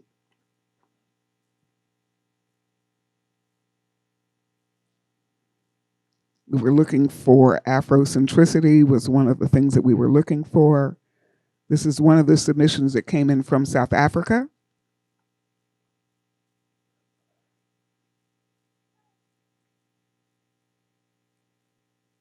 That are actually in some ways mimicking some of the mud-built housing in Africa. And that's Union Baptist Church in back of it, by the way, just for scale. So at the end of the day, this is kind of a gift to the people of AfricaTown. We've been talking to a number of folks because so many ideas have come in about infill housing. They had to actually do a matrix of 30 units of infill housing. So we're going to end up giving that to Carlos Finley and his board at the AfricaTown Redevelopment Corporation to see if there's some ideas there that might be of use. We were very, very interested in the Mobile County Training School also. We know that the population, in fact, is shrinking of children that are going there. So the competition asked, what other uses might that school be put to? One of the things that we thought of is, what if you turned it into a public boarding school, like the Alabama School of Fine Arts, or like your School for Math and Science? And that way you could attract children from all over the state, basically to come and learn how to build Afrocentric history. This is a gateway, one of the gateway designs that was done next to the cemetery. Those are all ideas that came in for Site 1. Here is Site 2, the Josephine Allen site, that is completely vacant now. That's about 40 acres of land. And here we asked that designers look at the design of an AfricaTown museum, a community theater, residential housing for seniors. This was one of the submissions that came in for for a boathouse for the Clotilda. If we were to reconstruct the Clotilda on the Josephine Allen site, which is in a flood zone. So tongue in cheek, we said, we don't care. Flood the flood zone on purpose. Make a man-made lake and put that boat up there. Why not? Yeah, we know how to do that. We know how to do that stuff, right? So here's some other ideas that came in for AfricaTown Museum on the Josephine Allen site. You can see the indoor-outdoor spaces and a lot of the references to African vernacular architecture. Their ideas for a boathouse for the Clotilda was a very interesting idea, basically creating a series of pavilions over the boat. Very light, very airy, very economical. They also had to design a gateway to the place of baptism, which is right there off of 3 Mile Creek. Here's one gigundous idea, very adventurous idea that the jury fell in love with. This is flooding the Joe Allen site on purpose, making a man-made lake, and also creating a boathouse for the Clotilda that is in the shape of a boat as it faces the museum for AfricaTown just across the street. And the lower right-hand corner is maritime housing for our seniors, maritime housing on the water. This is site number 3. These are all water-connected sites. So this is where some ideas that came in for the yacht club. Then some ideas that came in for the 15 pavilions that would tell the history of AfricaTown along the water. Because the history of AfricaTown is much larger than that shrinking little historic district you guys have outlined. You know, many a community member has told me that 7 communities are not a part of that district, even though they were part of the history. Here's a team that designed the fleet of boats to be managed by the residents of AfricaTown. This is their idea of a scuba club where parents can walk the boardwalk between pavilions while they're watching their children do deep diving in an indoor pool. This is a design for a pavilion to the Clotilda Discovery Site that can be arrived at by use of a pier. This group, this is their ideas for the design of the 15 pavilions along the waterfront.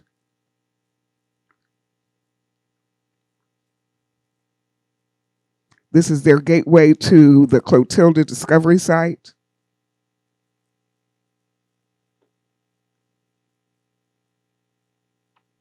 The design of boats, again, on the waterways that can be governed, owned, and operated by people from the community, who of course know the story. I mean, they would be the best tour guides possible. Here's some other ideas for Site 3.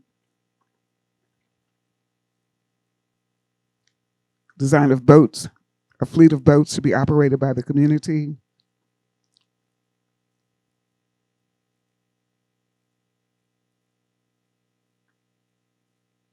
A floating theater out in the water. And these are things that can be engineered. They were very interested in the user experience. And then these are ideas that came in for Site 4, which is the largest site, 150 acres of land, AfricaTown Park, where they had to do an African Museum of Art, History, and Design. I have to tell you, these designers really threw down for this, all right? I mean, we offered them prize money, but that wasn't the only reason that they did it. All right, this was one of the designs for AfricaTown Park, and this was the museum.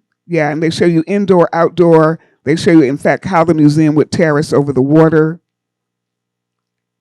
Here was an idea that caused much discussion among the jurors, like a diamond in the sky. This is their AfricaTown Museum. And then their gateway was walking over water to walk through the gateway to return to Africa. This is another interesting project that the jurors spoke about. You know, the serpent and the python are big power symbols in the Benin culture. So their hotel and their convention center were based on the shape of a serpent. And they went through an extraordinary amount of detail in telling us why. This is their performing arts center, where in fact the roof of this performing arts center is based on the design of African shields. And then their African museum is based on a nautical theme of a boat. Their gateway is coming into view right now. If you look down on it, you can kind of begin to see the shape of Africa. This is their gateway of return to Africa, where they're using catenary arches, landscape plan, where all of the foliage they're suggesting come from Africa and be planted, in fact, in that park. Some of the temperatures are fairly much the same. It's kind of tropical down here in the south. So that foliage could in fact be repeated was their suggestion.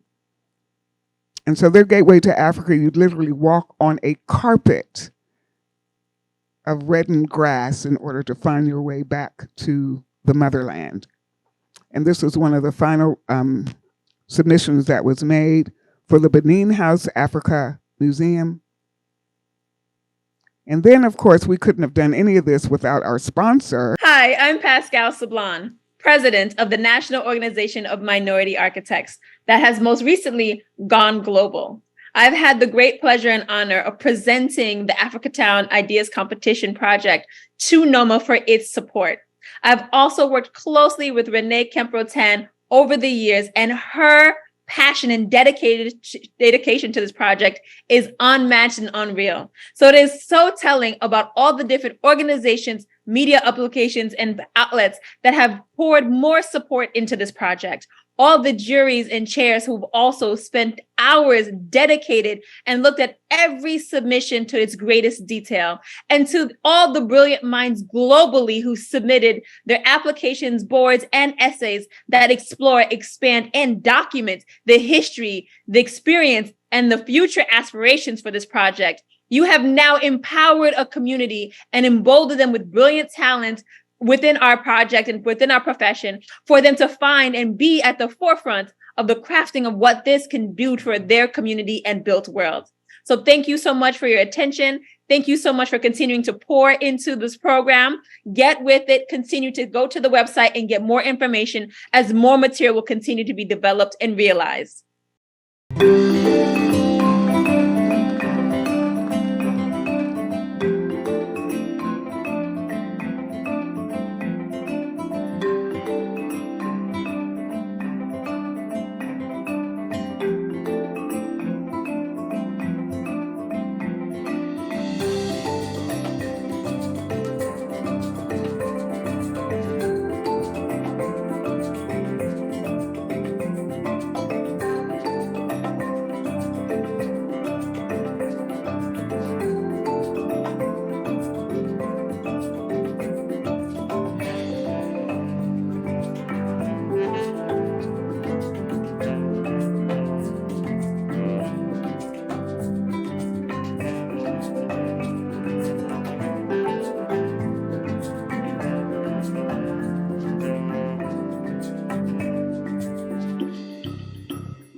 Now we're finally getting ready to share with you the winning designs for site 1 through 4. And we were lucky enough to get some of the winners to actually talk about their designs by video. This was for site 1.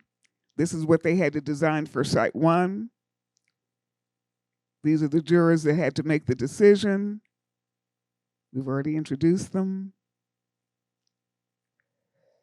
These were the things that were in your revitalization plan that you wanted us to pay attention to.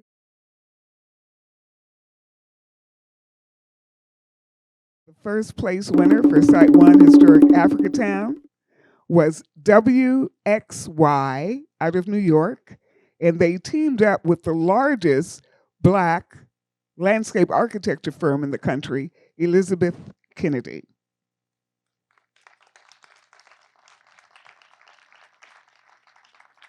They're sorry they could not be here to accept their award, but we are so happy to have had them submit.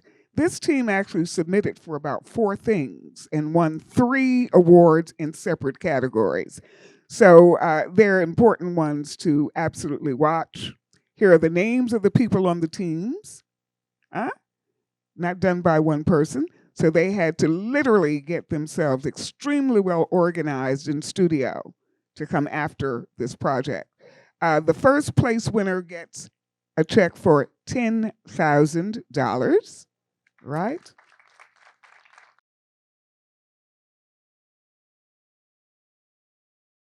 Okay, now we're looking at Site 1 Historic AfricaTown, the second place winner.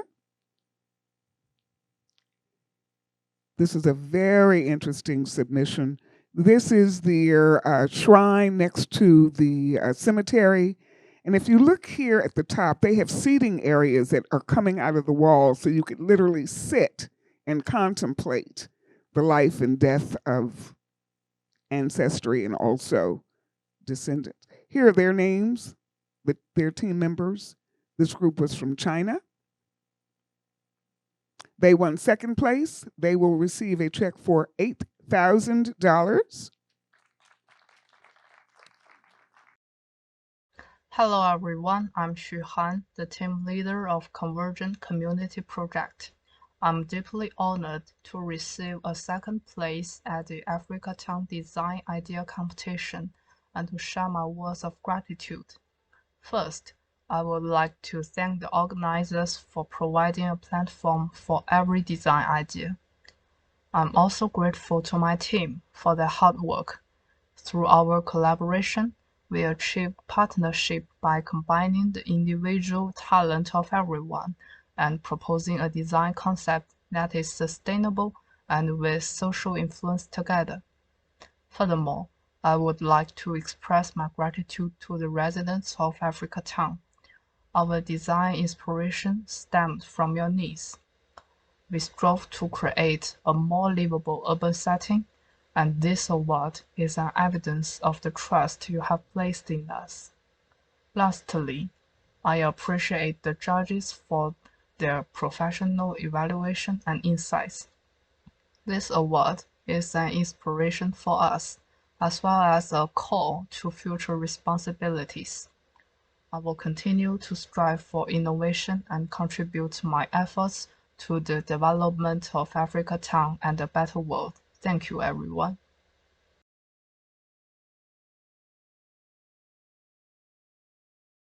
Third place for Historic AfricaTown was won by a team led by Kamau Kambui, and he let everyone know that on his team he had 4 Jamaicans, all right?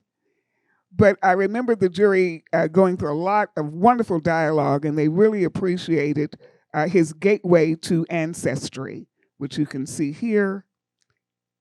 And here it is again. This is one of his big ideas. Absolutely beautiful next to the cemetery, quite Afrocentric, which is what Jack was looking for and encouraging jurors to take into consideration. Greetings to the people of AfricaTown and Mobile, Alabama. My name is Kamau Kambui.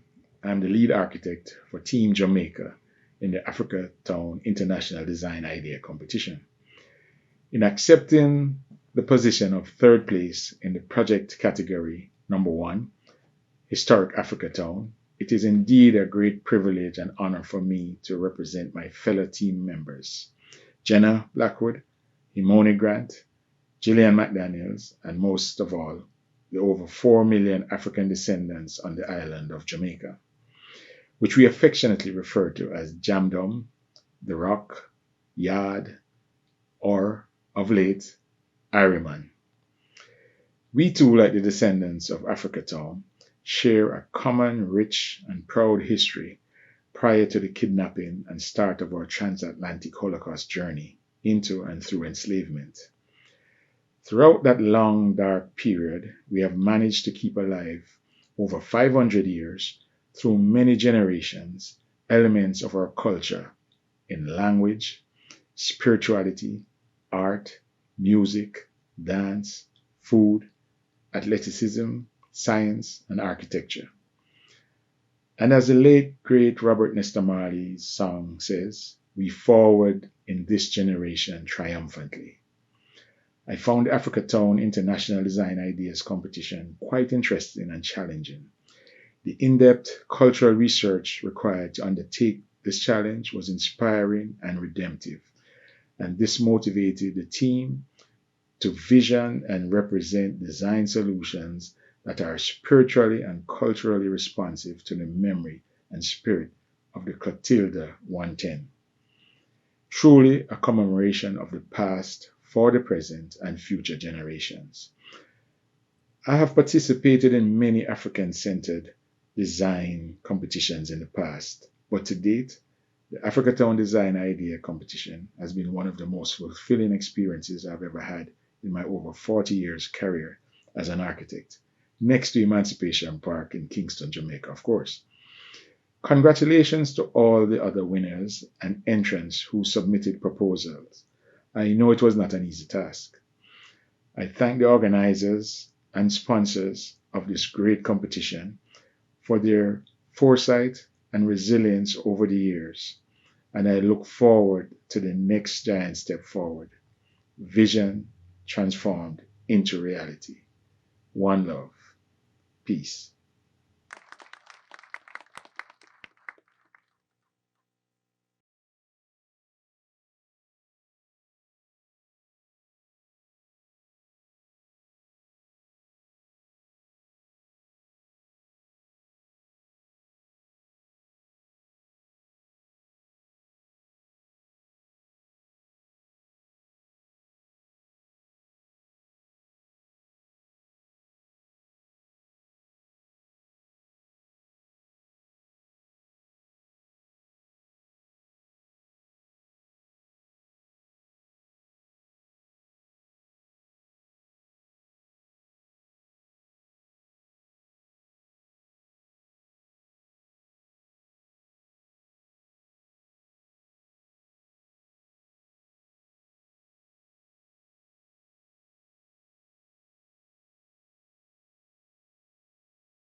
Josephine Allen site, Site 2.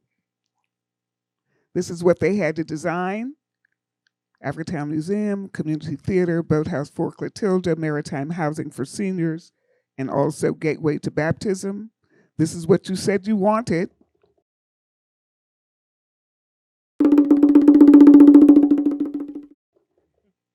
All right. This is first place for the Josephine Allen site.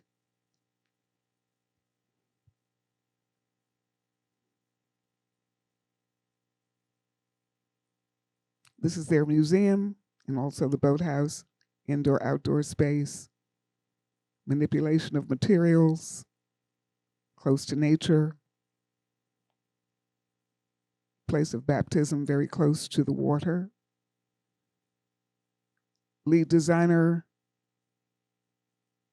was Jeffrey Herford, and these are members of his design team. The guy in the middle is from Nigeria, Victor Bodie Lawson.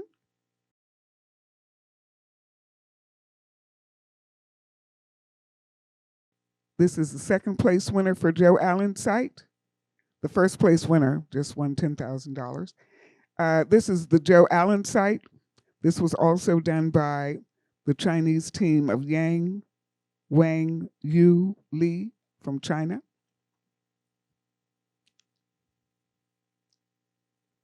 This is their celebration, having won the site. This is their team lead.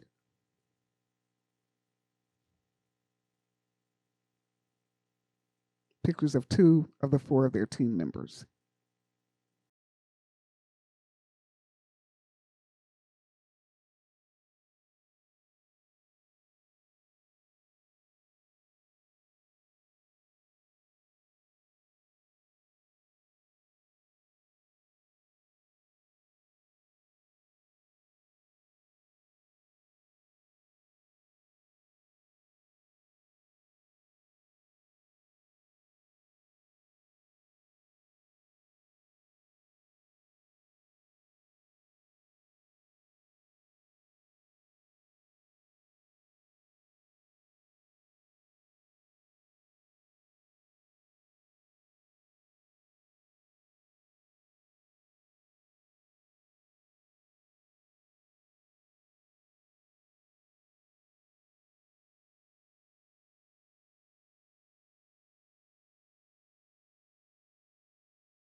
All right, this is 4th place for the Joe Allen site. This was their design of maritime housing for seniors, the museum for the Clotilda, boathouse for the Clotilda, and then this is their overall illustrative plan where you can see, in fact, the design of the museum and its relationship to the design of housing and the museum. And this is the winning team for 4th place.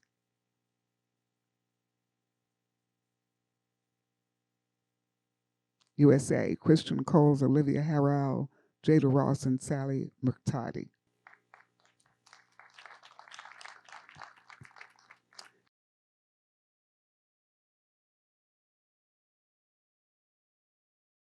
Now we're on to site 3.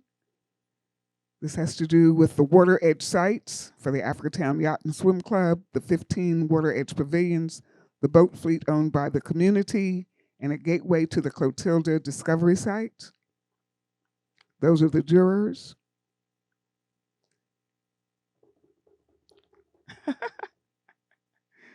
Right, this is what the community said that they wanted.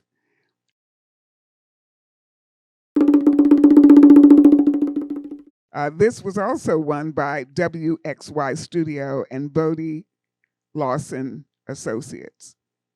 And here is their team, picture of their team. First place, they win $10,000.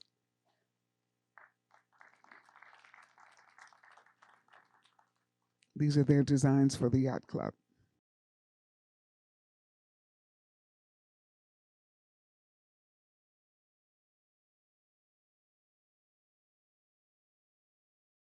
Site 3, second place, AfricaTown Blueways. This group really concentrated on what we call the user experience, where tourists who were literally walking along water edge pavilions could put their feet in the water. A lot of interaction with water toys, water parks. This was their pavilion, gateway to the Clotilda.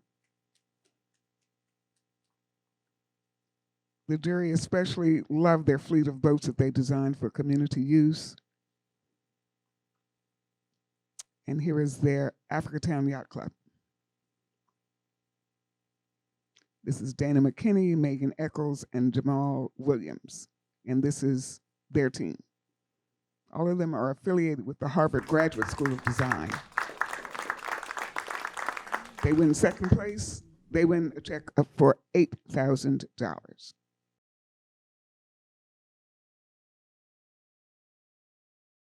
I am here today filled with gratitude and excitement as we express our heartfelt appreciation for winning second place in the AfricaTown International Design Competition for Site 3, AfricaTown Blueways.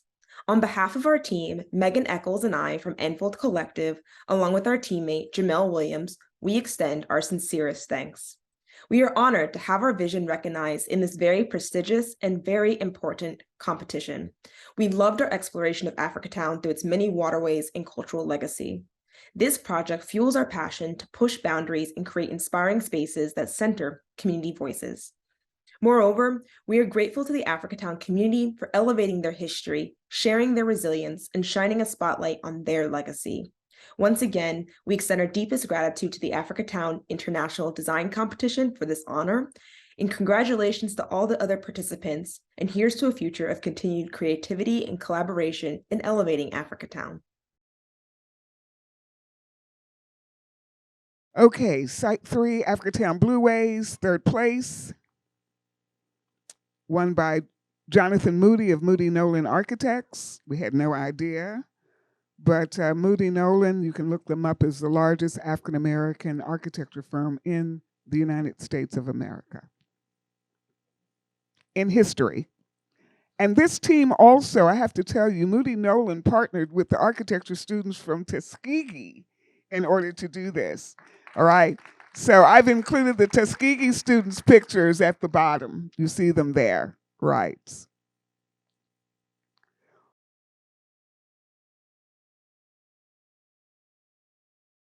Okay, this is AfricaTown Blueways. This is fourth place. Here are his fleet of boats designed. Happy Juneteenth, everyone. My name is Stephen Oliver.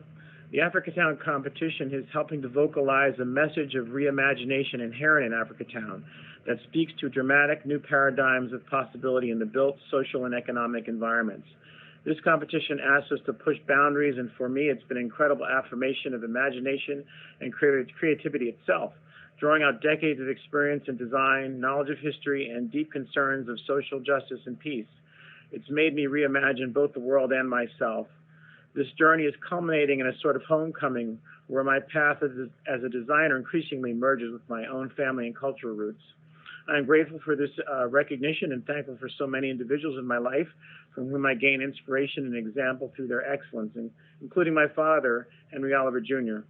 Finally, I would like to thank the people of AfricaTown and their ancestors for laying what I believe is a vital cornerstone, not just for the advocacy of justice, but for how justice might transform the world in the future. Thanks very much. Site 4, AfricaTown Park. Here are the jurors. The designs were for the African Museum, the Luxury Hotel, Performing Arts Center, and Gateway to Africa. These are the design challenges, in fact, that you said that you wanted to give historic value to the park, African amenities, a nature preserve, heritage tourism gateways, and this is how the competition responded with design program.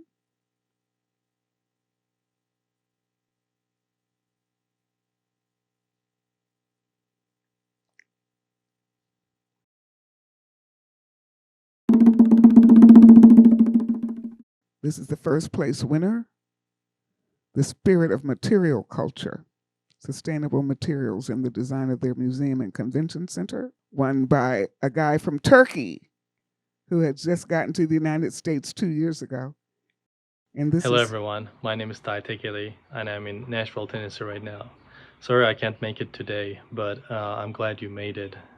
First of all, I'd like to thank everyone who made this design competition possible, from judges to organizers to sponsors. When I first heard about this design competition, I thought I had to participate because I love designing with the culture and the history behind it. So this design competition was perfect for me. And during design process, which took more than 400 hours, I learned a lot. And especially Netflix documentaries helped me a lot. And I like to thank Netflix. And I'd like to thank again to the judges who awarded me with the first place. And I hope you guys like my design as much as they did. And thanks again. Thank you, everyone.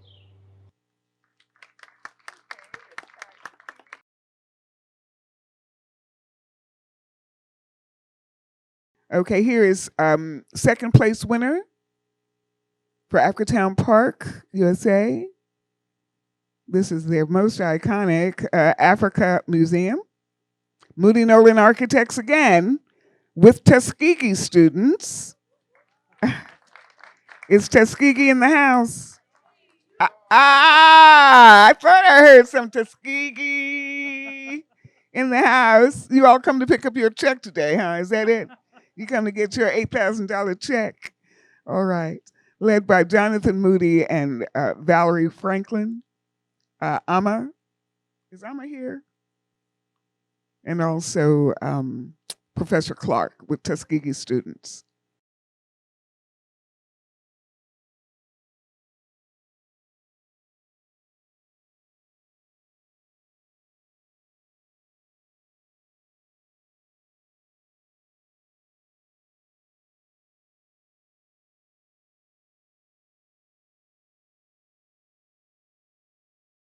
These are their designs for the museum, African Museum, and also hotel in AfricaTown Park, USA.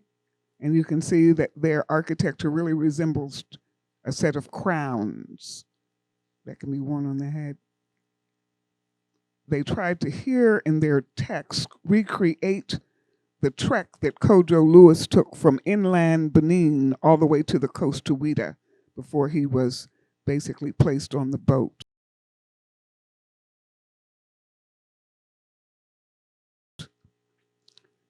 Right now, this is fourth place, AfricaTown Park, USA. This is the luxury hotel. This is the young architect who did the Gateway to Africa using catenary arches and also references to the power of the python in Benin culture with museum. James Wells, sole practitioner. He didn't have a big team. I really appreciate receiving that AfricaTown Design Prize. It was an amazing experience. I enjoyed working on the problem. I chose Site 4 because it had a sort of diversity of really interesting building types, a hotel, dance studios, museum, gate entering Africa. It was all seemed most interesting to me. I appreciate that fantastic program that your guys wrote, and I enjoyed responding to it. And I really appreciate you choosing me for a prize. And I also look forward to seeing what the other people did. Thanks again. Appreciate it. And although my natural disposure isn't one of glee, deep within I am very happy, even if you don't believe the expression on my face. But anyway, thanks so much. Bye. A very special prize that was given for category for the jurors selected Nicole Holland-Dennis of Aris Design with Evoke Studios for the citation. No money involved, but they did want to reward them for their bravery in basically creating the inverted pyramid for their museum design. And they were particularly enchanted with the notion of walking on water as you go through the gateway to Africa. Hi, everyone. I'm Nicole Holland-Dennis, architect and owner of Aris Design Architects. We are thrilled to receive this honor from the AfricaTown International Design Competition.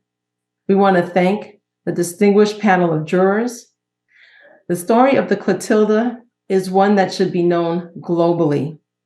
We're grateful to the team for recognizing the need for more iconic Black architecture in celebrating our deep and rich American culture and history. On behalf of the entire design team, Zaria Griffiths, Xavier Dominic, and collaborator Edwin Harris, again, we're sending our heartfelt thank you. God bless. Thank you again to the AfricaTown team and to NOMA. Thank you. These are our sponsors. You've come to the end of the show. These are our sponsors. We certainly want to mention a Better Place Foundation for putting up the $100,000. I mean, look at it this way. The community of AfricaTown has gotten more than $100,000 worth of design services, all right? And what we share with you today were just the winning designs. I mean, there are like 150 more boards and 150 pages of essays also that we hope will inform future decisions that you make. Again, this has nothing to do with funding of any of the buildings. This is about design imagination and also possibility thinking. We want to thank the American Institute of Architects for giving us seed money, and also National Organization of Minority Architects for seed money. We want to thank Visit Mobile for giving us very early seed money. We want to also thank Stand Up Mobile. We want to thank Chess. We want to thank Mijak. I saw Ramsey here, who is one of our all-time favorites. Bishop State, and all of the people, in fact, who are preparing the food that you are about to nourish your bodies with at the reception. I'd like to do a very special ovation for Amelia K. Bacon, member of the Move Board. Barbara Martin is here also from Move Board. Thank you, Ms. Martin. She's a treasurer. She's the one who's holding the big checks for us. And I want to thank everyone for coming out. We have exhibitions in the hall of the same boards of the winning pieces, so take your time and look through them. And at some point, we'll put a book in your hands that has all of the entries in it that you may use however you please to do so. Thank you. Before everyone leaves, I just want to thank please y'all have got to give it up for Renee Kemp-Rotan. We would not be here if it weren't for this brilliant woman and all the work that she's done, and she has, tirelessly worked on this, and I want to thank her. But like I said before, I really want to thank God for putting all these ideas together in your all's heads. I believe that there's something that's going to be very powerful that comes from this. We don't know what it is yet, but whatever it is, you guys are part of it because you're here. And when the time comes, we'll be ready to call you because we'll be ready to roll. Thank you. Oh, Jack. Oh, and oh my God, Mr. Jack Travis. I was telling him that this is the first. This is the first time he said that this is Afrocentric design has been built on this scale. So this is a wonderful opportunity for all the people who've been holding the bloodstained banner for African-centric architecture for all these years. So thank you, Mrs. Travis. Can we give one more round of applause to Vicky Howell and Renee Kemp-Rotan for all the work that they've done into pioneering this project. We'd also like to thank Legislature Bracy for being in attendance today. Thank you so much. And Councilman William Carroll, thank you so much for coming.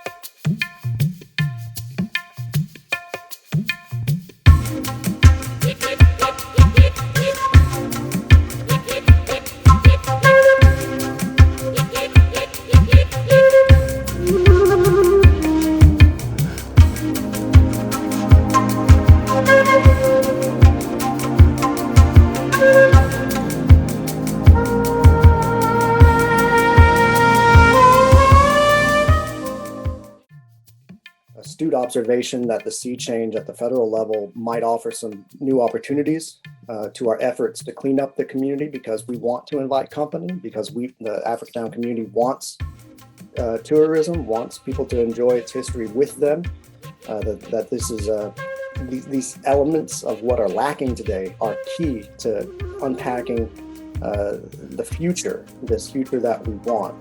There really needs to be a tourism plan that is instituted, that is community-wide and AfricaTown narrative-wide. What's really happening is that individual moves are being made by groups of people that are looking at site-specific solutions. So the question isn't how do we tie all this stuff together? It really is, we found the boat, let's start building something around the boat discovery site. That is a project. Then 3 miles up in AfricaTown, let's build a heritage house to put the artifacts in. That is a single project. And so really, you see, those of us who are working on the competition, we see the total lay of the land. We know that there are literally 16 sites that tell the story, but there is no central plan. But what you have with AfricaTown is not just the community. AfricaTown is the story itself. It's the stories itself. It's a tremendous story. And so what we have done, we've got about 35 sites in and around AfricaTown. And if I take you from site to site to site to site, about a 3-hour trip, I'll tell you the whole story of AfricaTown. Yeah. I'll tell you where they first started, where they first landed, even though the Clotilda didn't land, and there's a place called Clotilda Landing where they first stayed, where they communed, the slave quarters, where they fish, where they hunt, the happy hunting grounds, Lewis quarter, where Lewis moved his family over on this side after they had incorporated. I tell you the whole story of AfricaTown in 35 sites, about a 3-hour trip. Folks in AfricaTown are leading the way on ritualistically what's going to be satisfactory in terms of tourism, what's going to be satisfactory in terms of ritual.